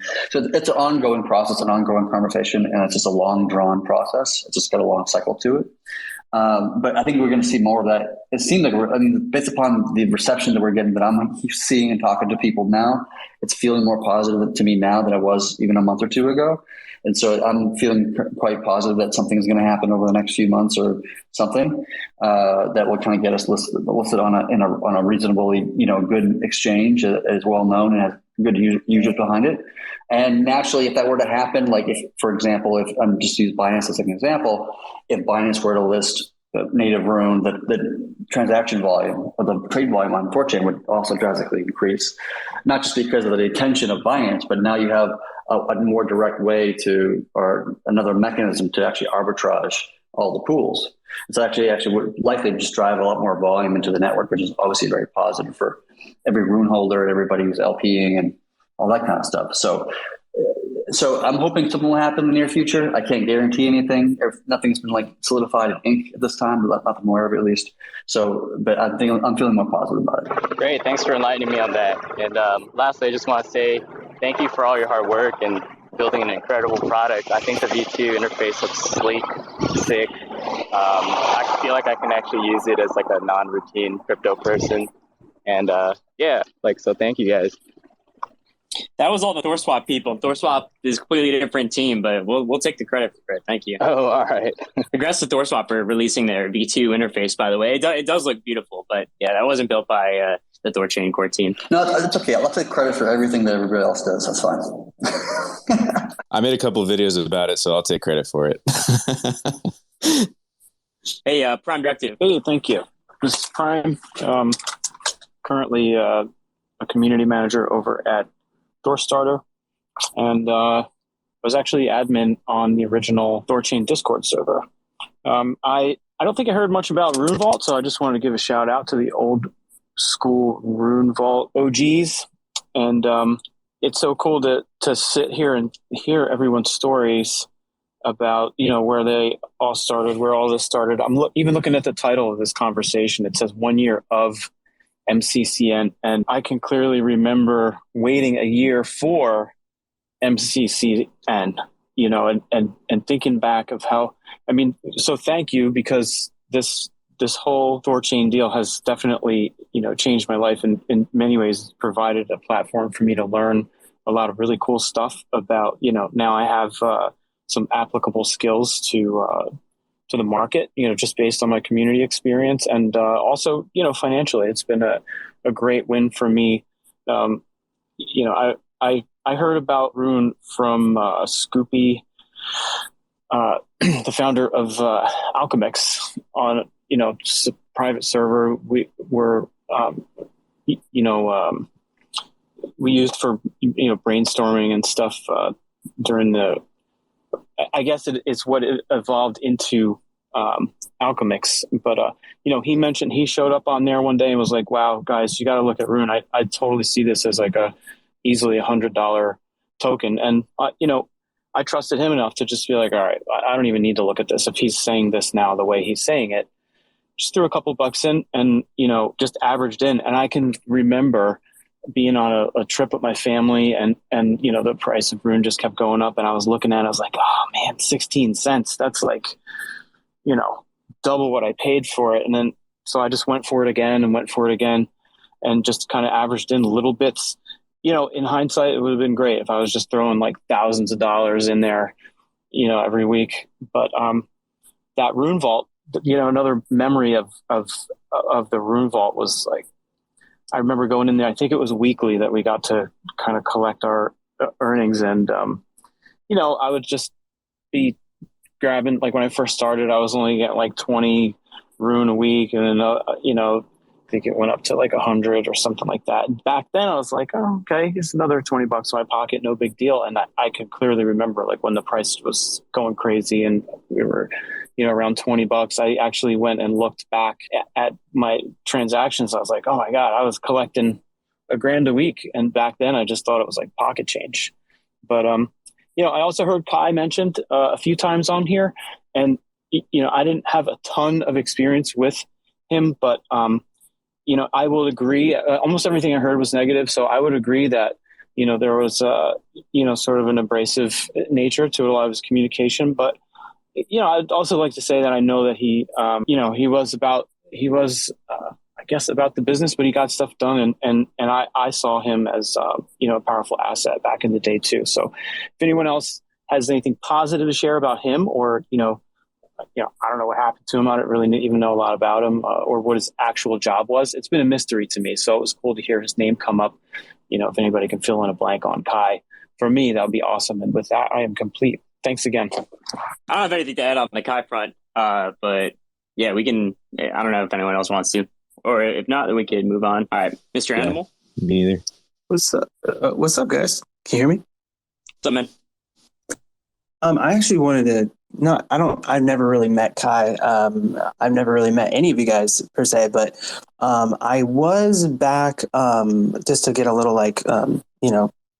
the olden days. I was actually a person that held Rune at BEP2 before the chaos or MCCN and stuff like that. But actually I got hacked and I was just like, and I lost everything, which is why you don't give people, your phrases and stuff like that. Rookie mistake. But I was like, nah, screw this. Like, I'm not really into this. Like, I don't know. This crypto stuff's too too complicated. Like, I don't want to lose my money, right? But then I actually jumped back in, speaking about Prime Directive, jumped back in for XRune because I was like, oh, IDOs, well, that's how people make their money, right? So I want to start doing that. And then I started getting more into the community after that. And I was like, wow, everyone, and this is why it's kind of interesting about the Kai thing, everyone in the Thor community is not an asshole. Like at least from my perspective. But I mean, I live in a state, I'm from America. I live in a state where probably everyone's an asshole. So like, oh yeah, you guys are relatively cool. But no, truly, no one is really demeaning. No one's really sense of like, oh, you don't know what you're talking about. I've met so many people from other chains and not to shit on any chain or anything like that, but we're just like, bro, like what the fuck? Like, why are you here? I'm like, well, I'm here to learn. I'm here to understand and how we can, better whatever this may be, this space, this society, whatever it is. And with Rune, I'm just like, hey, I have a question. And then people are like, oh, here, let me break it down. And especially with what you guys, who you've deemed your kind of, I guess, for the lack of a better term, PR people, with Chad and Familiar Cal for, not necessarily THORChain specifically, but, just different projects and stuff. Is great. It's, I got a degree in communication, and which I know sounds like, oh my God, like you got a communication degree. Are you poor? But like the way you communicate and the way that they're able to communicate complex things on a more, I guess, broad-based society, I don't want to say layman terms, but to say layman terms, the ability for you guys to explain that to people makes it such an inviting experience for a lot of people. And so, I used to be whatever made me money. Now I'm like, I'm a Rune person, and I'm not a Rune person because I think, necessarily Rune is amazing. I do think it's amazing, but I think the community and the people who are behind it and the relationships that people could make in the community by going to an event or something. I haven't been to an event mostly because, I'm working all the time, but is more valuable than the token itself. That's the value of the token. It's kind of like an NFT in of itself because you're building your NFT is to this party because you're a Rune holder and you know what it's like to LP and do all this and stuff like that. So it's just interesting. So I just wanted to say that I had a great experience because I've had horrible experiences in crypto, either through my own stupidity or through, just people being assholes. And I want to thank you guys for that. Especially that's what makes this place so successful is that you guys are building, there is no like Maximus kind of thing where it's like, everything that's not Bitcoin is a shitcoin. Like that's just toxic. That's just stupid. That's no different than the banks saying, oh, you guys are a bunch of losers. Like it's not great. So thank you for that. Yeah, thanks for coming up, man. Just for Chad THOReau and me, we weren't super early into Rune. Like we found this now we're up 100x or whatever. Yeah, we just me and Chad THOReau joined a little more than a year ago before the ChaosNet launch, and just have seen what a good and novel idea THORChain is, and I'm just curious and hungry to learn more about it. And then once you learn more, you just want to share that with with other people, because you realize how deep it goes and what a innovation that it actually is. So, it's all just because the underlying tech is so interesting, and the people here are really interesting because they put a lot of time into understanding what this is. And, the people in the THORChain community are just so smart, man. Like it's crazy how much experience and knowledge that everyone in this community has. And it's really cool being able to hear that all the time, just listening to people in this space. Every Friday, Mondays, and then just like talking with people every other day of the week. It is just so cool being able to talk to the THORChain community all the time. It's just a bunch of rock stars, like every single corner. Yeah. Oh, yeah. No, I was just going to say thanks for that. It's great to hear, and definitely like what we're all trying to do is make it simple and understandable and welcoming. And I think an interesting part is, I think that ethos is really baked into what THORChain is doing itself, right? So I think that kind of is a natural emergent property of the THORChain community, is because what THORChain is doing is fundamentally bringing all of crypto together and like actually being mutually beneficial with these other chains. Whereas the maximalism comes from every chain thinks that every other chain is trying to take away from what they're doing, right? Like the people that are only in the Bitcoin maxi mentality, they still haven't realized that other chains are solving different problems. So they still see every chain as like a threat to their solution. Or when you have like L1s versus L1s, like smart contract chains, like they all think the next one is just something to siphon liquidity out of theirs. And it just becomes this confrontational, tribalistic argument, right? Whereas THORChain just sits in the middle like, hey, we can all succeed. And like THORChain actually brings freedom to this entire space. So I think that attracts a different type of person, right? Like I was joking around once that like THORChad is like a personality type. Like it really is, because it's a different, it just feels different than most of the crypto space, because there's none of that, because there doesn't have to be, because THORChain actually just adds to the whole space instead of, being competitive in a sense. So yeah, it's great to hear that, and appreciate it. Yeah, just to add one more thing too, kind of like what you guys were saying, like both Familiar and Chad T, you guys didn't really come from this, at least that I know of from what you guys have said, like a big liquidity moment where you made a shit ton of money and you're like, oh my God, you came from just like where I came from, which is like some person on Twitter and then got into a project and like, oh shit, this project is dope. Like that brings it more authentic than, some chain hiring or having some big influencer who had a liquidity event and made a shit ton of money saying, oh yeah, that's why this chain is amazing. Because they profited off of it. Like, not saying that no one's profiting off of this. I think we all are, but it's like, it's coming from a different perspective than a monetary perspective. And that makes it authentic.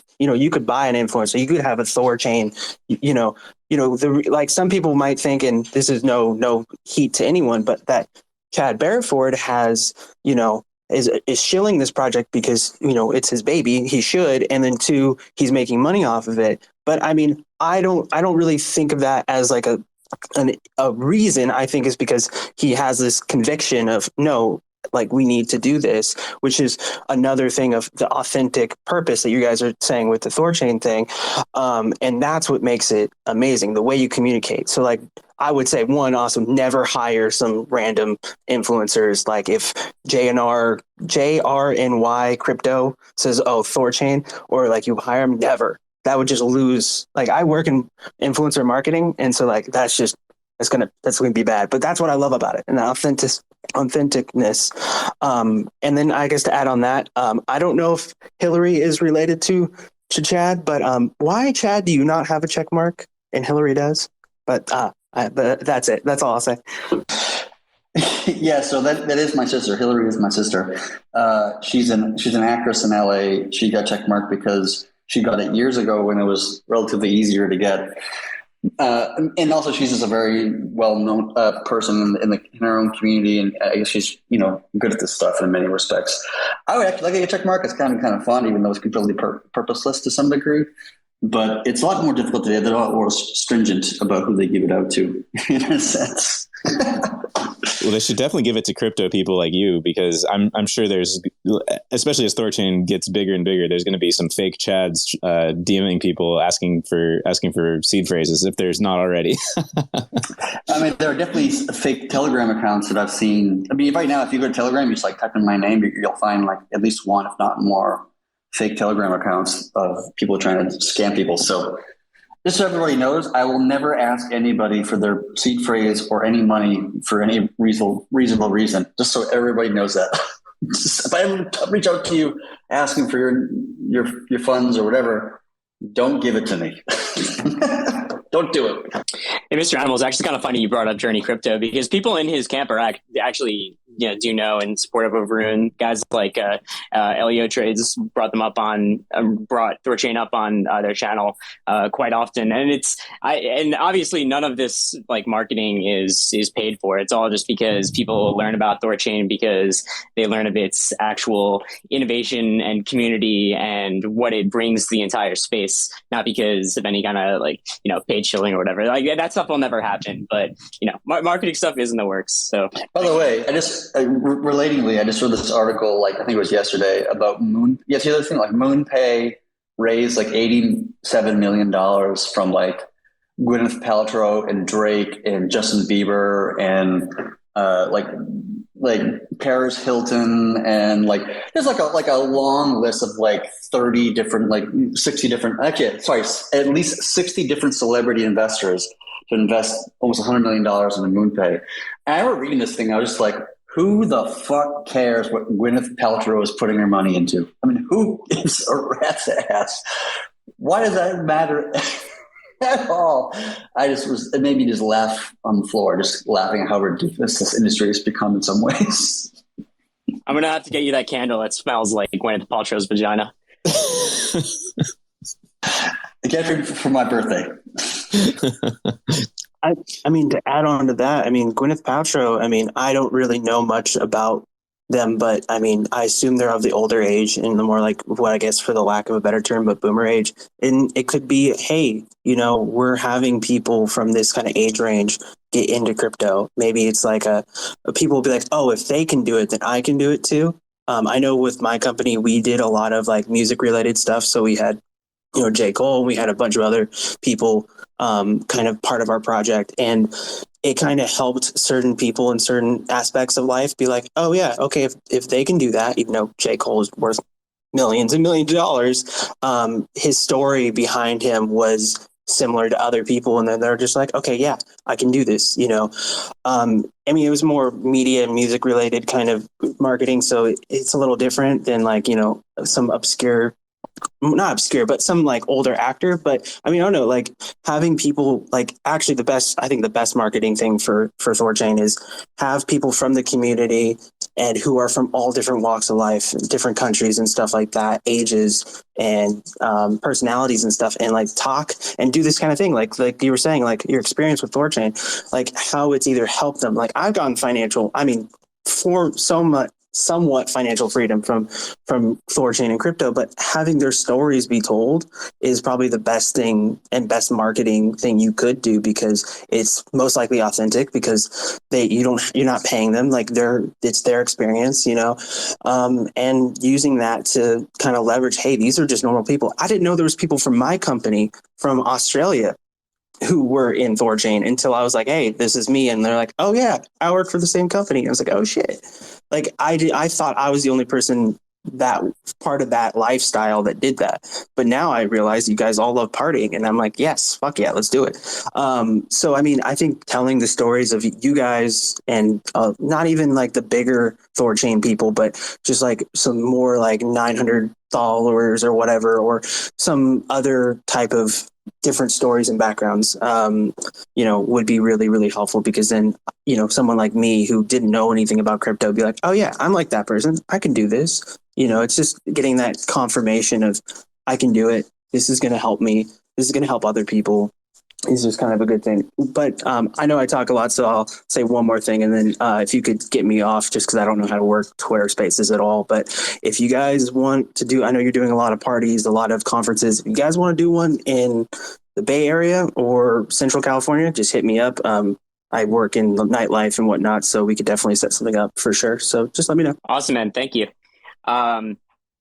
We have Schwarzakatsi up here again. Oh, I requested quite a while ago. I guess it's sort of this weird segue marketing THORChain, because that was something everyone was talking about. And I think one of the few things that isn't spoken about enough is the fear of CBDCs and nation states. The fact that there's going to be a lot of CBDC oppressed or CBDC refugees, as I've been coining them in my head for a while now, who are going to be running away from their governments or have their monetary tokens, like, I don't know, like USD or whatever native fiat it is that they've been basing their life savings off, sort of really, it's going to have a lot of inflation tied in. It's not going to be worth much anymore. And at a time like that, or supposing you're a charity, for instance, and you've been trying to get charitable donations, and the world's going to shit. You have a global depression, you have a pandemic, you have war, and everything else that comes in between. The only thing that would survive is true decentralization. So when I look at the little ticker on Discord, waiting for the nodes to upgrade, waiting for the churn to happen, sometimes I think the guys that I know at THORChain's like, hey, how much more time to go? And they're like 6 hours, maybe 48 hours. I don't know, go to sleep. Wake up tomorrow and figure what you're doing because, the node hiccuped, the master node hiccuped. That's proof that this is utterly decentralized. No one else is doing this. With the launch of vault nodes or the further more expensive master nodal structures where you need even more Rune to sort of bond to build this, no one is doing that. I don't even get why most people aren't speaking of it, but I feel like they aren't because they're scared. They don't know how to decentralize. And THORChain's already, you have like a working prototype. I'm only going to call it a prototype because we have a long way to go. But the truth is that, it's complicated to build decentralized structures because you have to, there's a huge margin of human error and human dependence. You have to depend on other people waking up in their different timelines and sort of upgrading their nodes before you get there. And I know a few people who run Thor nodes, and we've been sort of bullying them into really shutting down and going off to decompress to a hotel or some such, because they're up at all hours, they're getting paged all the time, Binance nodes down, things down. But I think it's just such a lesser interoperability and true decentralization is such a lesser spoken of aspect of DeFi in general. And I think as we go along, that's one of the few things that THORChain will really dig a Flagstaff in.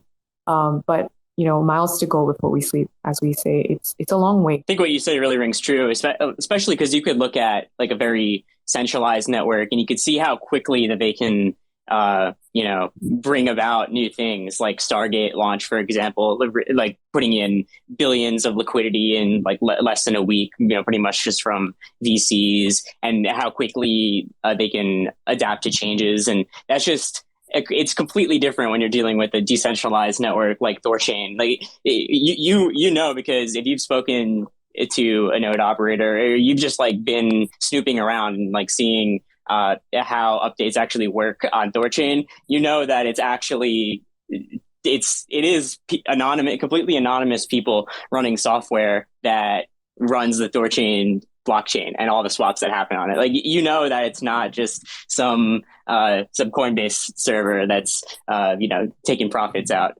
It's pretty insane that this technology is so decentralized already, and it's such in its infancy. And I think the decentralization really gives it makes it harder to bootstrap and get to where we need to be, but it gives it that. But the decentralization is what gives us the longevity. Once we get there, that's what makes it kind of an unstoppable force, if you will. Absolutely. Yeah. That's also why, sorry, go ahead. No, that's also why it's going to be hard for you guys to get not mainstream adoption as much as mainstream shill. And that's okay. What I've been trying to say is that it's okay, because if you have to go through that bell curve, if you don't go through that bell curve, you're just another DEX in a landscape where there's like 10,000 DEXs and so many more mushrooming every day. Yeah, what I was going to add was that to add on to something that you said earlier, that I do find that a lot of other projects, they want to be decentralized, like they're saying they're going to be decentralized, but they launch with a very centralized mentality because it's a lot easier to build that. You can get up and running, in a matter of a couple months if you just kind of running everything in house more or less, or whatever. And then but they have no a path to centralization. Like they say what they want to get there, and you ask them, okay, all right, what steps you're going to do to get to that place? And they're like, I don't know, we're going to figure it out some point in the future. And just like, well, that doesn't really give me a whole lot of confidence in, what you're doing if you don't actually have a clear vision of your path. And I think that's one thing that makes THORChain unique, that we thought about decentralization from day one. We launched with decentralization in mind. We didn't want to have any team run, nodes. We wanted it to be available for everybody. Of course, that made it, more difficult by a significant margin. And it made us kind of launch single chain ChaosNet and multi-chain ChaosNet a lot later. We could have launched probably 6 months or a year earlier if we wanted to say, okay, we're going to launch, but the team's going to run all the nodes. Right? We could have done that. And we actually had that conversation at one point of like, do we want to just get it up and running, or do we want to run it with us running in the nodes, or do we want to wait until we've fully kind of worked out and tested and all these things about making it safe for anonymous individuals to run the nodes. And so we ended up obviously going the direction we went, which we just said, let's not rush it. Let's get it right. Let's show people that this actually can be decentralized without us being involved us as core devs being involved with the actual running of the network in the least. And so that I find that common with the entire industry, especially in this particular area that we're in, this multi-chain area, that people are not thinking about decentralization, because centralization is so much easier and quicker, and you can move tons of funds like Wormhole does, or whatever, in massive quantities without actually really being quote unquote decentralized. All right, Prime Directive is up again, and then we'll have one more person up, and then we'll wrap up. Hey, thanks. I just wanted to add real quick that for one, Alchemix is not my project. I'm not a developer. I was just fortunate to be part of brainstorming conversations as a creative problem solver and a meme creator. However, that THORChain and Alchemix are two of my all-time, favorite projects that have made the most impact on my life. To have the most personal connections to and friends in. I've heard the self-repaying loan conversation come and go, THORChain, and every time I hear it, I just feel it deep in my gut. And it's not just about the self-repaying loans, just some of the things Alchemix is doing. It just seems like I just have, and as someone who's not a dev, maybe this is an impossible thing, but I always feel it deep in my gut, when I hear the self-repaying loan conversation. And just curious, I'm just wondering, is that possible, for two projects of that magnitude to work together on something like that? Or is there anything else that, that's been, mentioned or on the table that, is it possible for any kind of a synergistic relationship? And I'd also add that if it is possible, I would be happy to facilitate conversations or make connections or anything like that if that's something that's being looked at for the future. I'm complete. This is a common question I sometimes hear about the idea of self-repaying loans in the THORFi design. So what it really comes down to is there's really two choices here. Now you can do self-repaying loans within THORChain. That's not necessarily an issue. It's totally possible, but you're thinking about what you're giving up, right? So the choice is either this. You can either do self-repaying loans, and you wouldn't have the ability to do Thor savings. So your ability to earn BTC on your BTC without Rune exposure would go away. Or you can, and also, self-repaying loans and without savers, that would go away.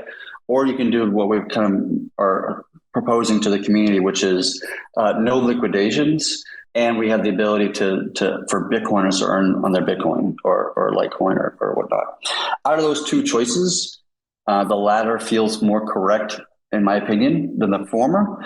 The reason why is because one addresses fear, right? Like no liquidations addresses fear, which is a more primitive emotion than somebody doing self-repaying loans, which is guided mostly by greed, right? And greed is a kind of a higher level emotion in a sense.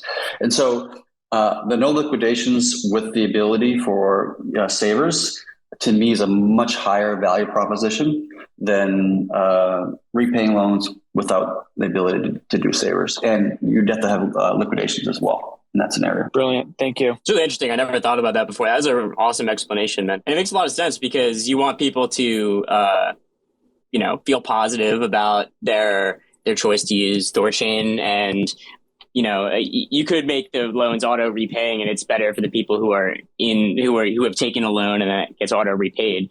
But at the same time, then you'd have liquidations, and there's problems that go along with that.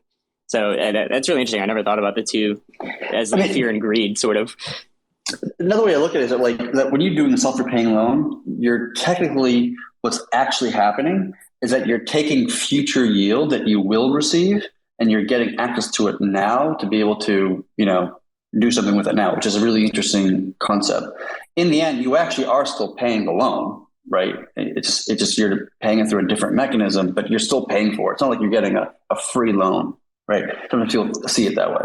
Reality is you're just getting what you will have earned in the next year. You're getting it now, which is a valuable thing to provide. I love Alchemix and what they're doing over there. It's a really great project and a great team, and I'm a fan of it, although I haven't used it myself personally, or most of those things in the Ethereum space. But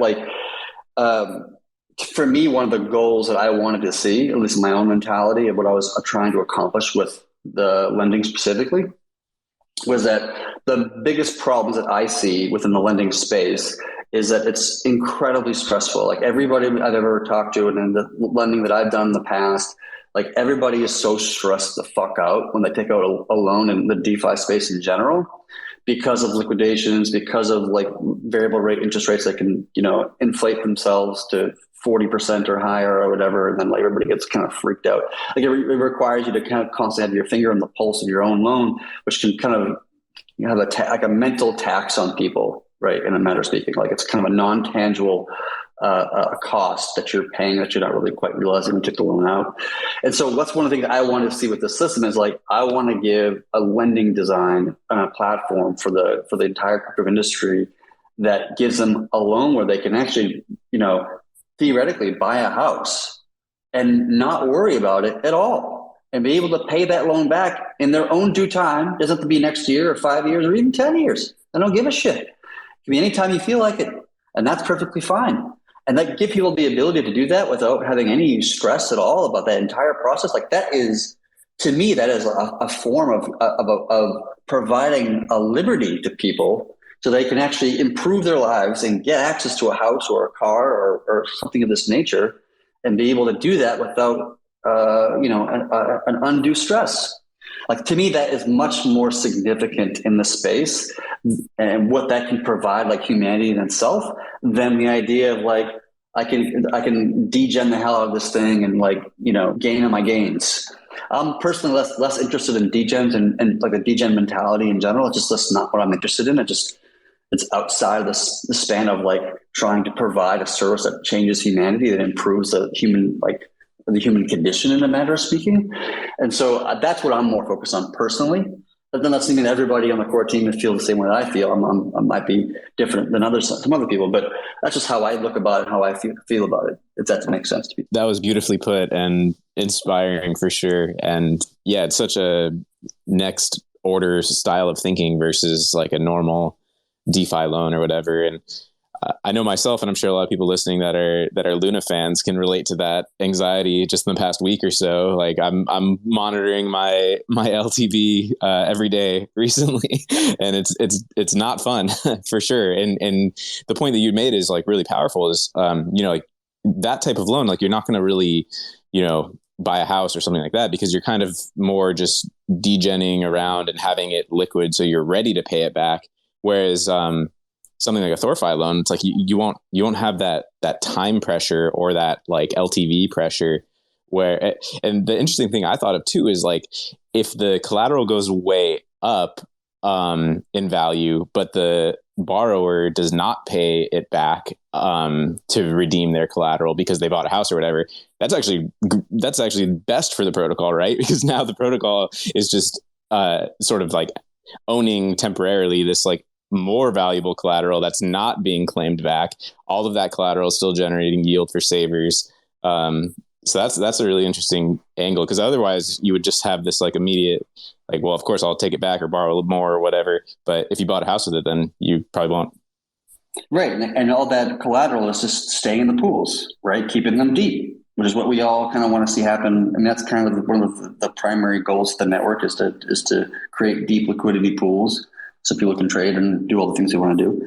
And so like, you're right. Like if somebody buys a house, which is obviously very expensive, and it takes them like 30 years to pay it back, which is the traditional house loan is like a 30-year loan, commonly at least, depending on your style and approach, whatever. In over 30 years, what's going to happen to the Bitcoin price? It's going to go from, the 40,000 it is now, or how the number is, to tens of millions of dollars, like in my opinion, right? And so all of that Bitcoin is just going to stay into the network until somebody, pays back their loan and they get their Bitcoin back, right? So having no time limit on these loans is a very freeing thing, but also a very valuable thing from the network itself, the network perspective. Both people kind of gain from that. Both actors gain from that scenario, which is very, very interesting. Nicely, let's bring up Marcus. What's up, man? Hey guys, just wanted to kind of respond to something Chad just mentioned a little earlier about the simplicity of centralized exchanges versus decentralized at present. And I give a huge shout out to the THORSwap team who just released version 2 and the aggregator is coming. Who are making that a lot more simple for people, because really the route to mass adoption, and it's a well-known mantra, is that we've got to stop talking about the technology. As much as fun it is for people who are tech heads and nerds in that respect, the reality is it's only when we shift from talking about the technology to the use case that people are going to kind of buy in or begin to use the protocol without even realizing it. And it goes back to, the announcement that Jack Mallers made at the Bitcoin conference where, Strike and Lightning are going to, in effect, redefine the payment rails that have been in existence for 60 odd years. And that kind of reflects as well, if I think about Shapeshift and how they have decentralized themselves and are using, in effect, THORChain as their kind of foundational layer, if I could put it like that. And the reality is, if you're using Shapeshift, you may know you're using THORChain, but the reality is you probably don't. And that's obviously where we want to move forward. So I'm just kind of curious, just Chad, and it was good to meet you down in Miami, along with Mogarky and a few others. But do you have any kind of updates on other kind of protocols, concepts, ideas that are thinking about and reaching out to the THORChain kind of dev team to talk about, integrating THORChain? And I'm just kind of curious as to, is there some movement on that? Thanks. Yes, there's always movement on that.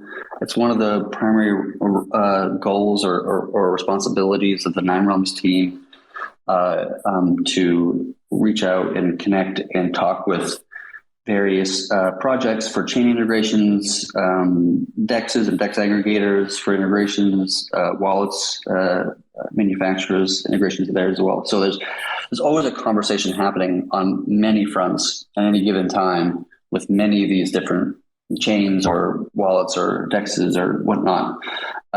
Different ones progress more quickly than others. They're very much all of them are slow to one degree or another. At least from like any outside observer would say it feels slow, and it feels slow to me too. But some of them require more kind of conversation and more hand-holding than others. Some just kind of get it, what THORChain is doing. Well, I would say a very small minority actually just get it, and most of them require like an explanation of what THORChain is and why it's different and why it's valuable. And to me, it's a little bit weird because to me, it just seems so like, and just because I've just been around for such a long time and I've been thinking about it so deeply for such a long period of time, but like, it just seems like blatantly obvious, but to these other teams, it's not necessarily blatantly obvious. And so we have to go through that process of trying to educate. And I've noticed that sometimes that like their biases become hindrances or walls to break through, or they kind of, I was talking to somebody recently and somebody on a team, I won't name which one, but they were saying that like they were putting THORChain and other like in Wormhole and the other things like as if they were the same thing, as if they accomplished the same goal or had the same kind of security risks or have the same, and obviously that's ludicrous. I mean, it makes sense if you haven't looked into the depths of any of them. And from like a high level, from a user's perspective, they all do transacting things across chains, I guess. At that kind of high level, it makes sense. But really, the more you read about it and you dive into the depths, as I have, it becomes blatantly obvious that these things are nowhere close. That it's like practically insulting to put them in the same, in the same bucket in a sense, because it's just it's a kind of a ludicrous comparison in many ways. So there's always that going on, and always varying degrees of success, always varying degrees of movements. Each one of these teams has their own dev cycle, their own roadmap that they have already planned out. And so where do you kind of slice THORChain in? And that dev roadmap is always kind of a tricky thing. And obviously we have no control over that ourselves. We just have to encourage them to make it a high priority because of the value proposition that we're giving to their community. But it's going to be something going on for a very long period of time throughout the entire year. I'm hoping to see that the things just kind of land at different times throughout the year, and we'll just see things kind of landing. I can't guarantee anything, obviously. Everything's just in the works and everything's up in the air. But we're actively working with a significant amount, a very large quantity of individual projects to get interactions and that kind of stuff. Integrations and that kind of stuff. Yeah, I'll add a couple of thoughts. So I've also participated in a lot of these integration conversations, and I think, like Chad is getting at, there's a lot of kind of folks reasoning by analogy for some of these things, and the reality is that kind of like distorts, how THORChain can fit into their these other products. And I think that the other thing that we're finding is that, there's a whole multi-chain stack or cross-chain stack that, these different products need to get kind of educated on. And then the kind of aha moment is that you can plug into native Bitcoin. So just like getting folks to that point in a conversation can take a while. When we talk about Bitcoin, they're thinking their mental model is all around wrapped Bitcoin. And then it takes, 30 minutes into the conversation before they get that it's native. So there's a lot of friction on the education side, on the technical side, and then getting them to that aha moment. So yeah, we're pushing on a lot of fronts. I think there's, 20 or 30 different integrations that we're tracking and pushing on. So a lot of progress there, more to come. And we're also working hard on that kind of cross-chain tech stack so that we can explain that very easily and reduce the friction on their engineering team. Cool. Thanks, everybody. That's it for today. So thanks for coming out. Yeah, thanks to everyone. This is a really fun one. And thanks to everyone who shared their early stories and reflected on all the progress that we've all witnessed.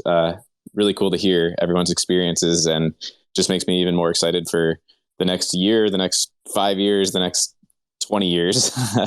And we'll be here for it. I just saw Ken jump in. Ken's from Delphi, and I was going to pull him on stage, but then he just dropped right back out. God damn. I was going to get him on stage because he just wrote this really great report about THORChain. He did deep analysis into the actual data and metrics. DM him real quick. I'll stay on. All right, let's see if I can hit him up. Yeah. Also, speaking of that, we need to get we've been needing to get Do Kwon on a Terra launch space. That's been not happening for way too long. Yeah, Do's a big shot. Yeah, for sure. All right, we'll say a couple minutes here. Yeah, it'll happen. I'm cool with that. I just DM'd him on Telegram to try to pull him back in. So I'd love to have him talk to the community and just talk about what he found and all that kind of stuff. Because it was a great. I mean, it was a great read. I know it's expensive to get. I think the subscription is like $1,000 a month, and I understand that's outside of the reach for many people. But the document was just such a great read, and it's hard to read that thing and not feel super bullish at the end of it. Yeah, and it kind of just shows that obviously these aren't paid shills or anything like that. It shows that people who have very, very sharp minds in this space are actively looking at THORChain and see that the value of THORChain is real and tangible, and the network is just kind of still bootstrapping. It's not late, it's very early. Especially one of their points saying that THORsynths are the most efficient capital in all of DeFi is absolutely just insane. Yeah. So that report is like, you can think of it as like the opposite of a moon boy. Do you know what I mean? Like where moon boys just kind of like pump shit just to pump it and whatever. And like just kind of highlight the positive only and that kind of stuff. Like Delphi Digital in general, they're not moon boys of anything, even though like THORChain was actually THORChain was the first investment that Delphi Digital made, and I didn't know this until recently, until I was at the Ethereum conference. But they maxed out everything they had, and they just like put even more onto their credit cards. Like they went like heavy in because they did this like super deep economic analysis of the design, and they released a report. Like this is way back when. This is like. It must have been in 2020 at some point where like the Rune price was at like 8 cents early days. I remember this too, because like we had so many meetings with them, myself and other early individuals, where they were just asked us questions like, what about this? And what about that? And like, if this happened like this, then what would happen like this? And then like this, we're constantly trying to like, it took us like many meetings and interviews, whatever, to like explain every nuance and every nook and every cranny. And they just like went all in after they kind of realized how solid the economics were, how solid the design was. It wasn't about hype and this kind of, and getting Drake and Justin Bieber to sign online or whatever. But like it actually was fundamentally like a really strong design and offers something that nobody else in the space can, and does it in a way solving a problem that nobody else can solve. And so they were just like, this is kind of an obvious investment. So they went like super into it. They bought in, I think it was like, it's between 10 and 20 cents, I guess, somewhere. And they just went super into it. And obviously they're doing very well because the price is obviously a lot higher than 10 or 15 cents. But then they reutilized that funds to be able to invest into other interesting or like valuable projects, right? So that does look like kind of really fascinating kind of thing of THORChain's success has helped to actually produce funding in a sense to other projects in the space, which is really kind of a nice little kind of cherry on top. Yeah, do you think he's going to hop on? Or no, he hasn't replied to me. That would have been great. All right, we'll do it next time. I'll try to pull him in next Friday. I'll try to like schedule with him. Yeah, if we can schedule that'd be awesome. Yeah, I'll do that next time. Awesome. THOReau too. We can get all of them on. Yeah, so actually a little update on that. I was just talking to THOReau's, THOReau's personal assistant or whatever the person was. I don't even know who she was, but she was trying to help figure out a time for me to figure out spaces with THOReau and myself or somebody else in the team. So that thing that's still going to happen. It's just taking a little bit longer to get there, and we're going to keep on poking on it until we can get it happen. All right. Awesome. Good to hear it's still going to happen. Most likely. Awesome. Cool. All right. Well, yeah. Thanks everyone. So Candace replied, I'm mentioning this one last thing we can leave. Candace replies, he's outside. He's in a loud place. You can't join right now, but I'm going to get him to come next week. Sounds good. All right, guys. Thanks. Awesome. Catch you guys later. Mondays, 5 p.m. Actually, no, probably not this Monday because it's holiday, but catch it. Maybe we'll do another space next week, and then we're always on Fridays.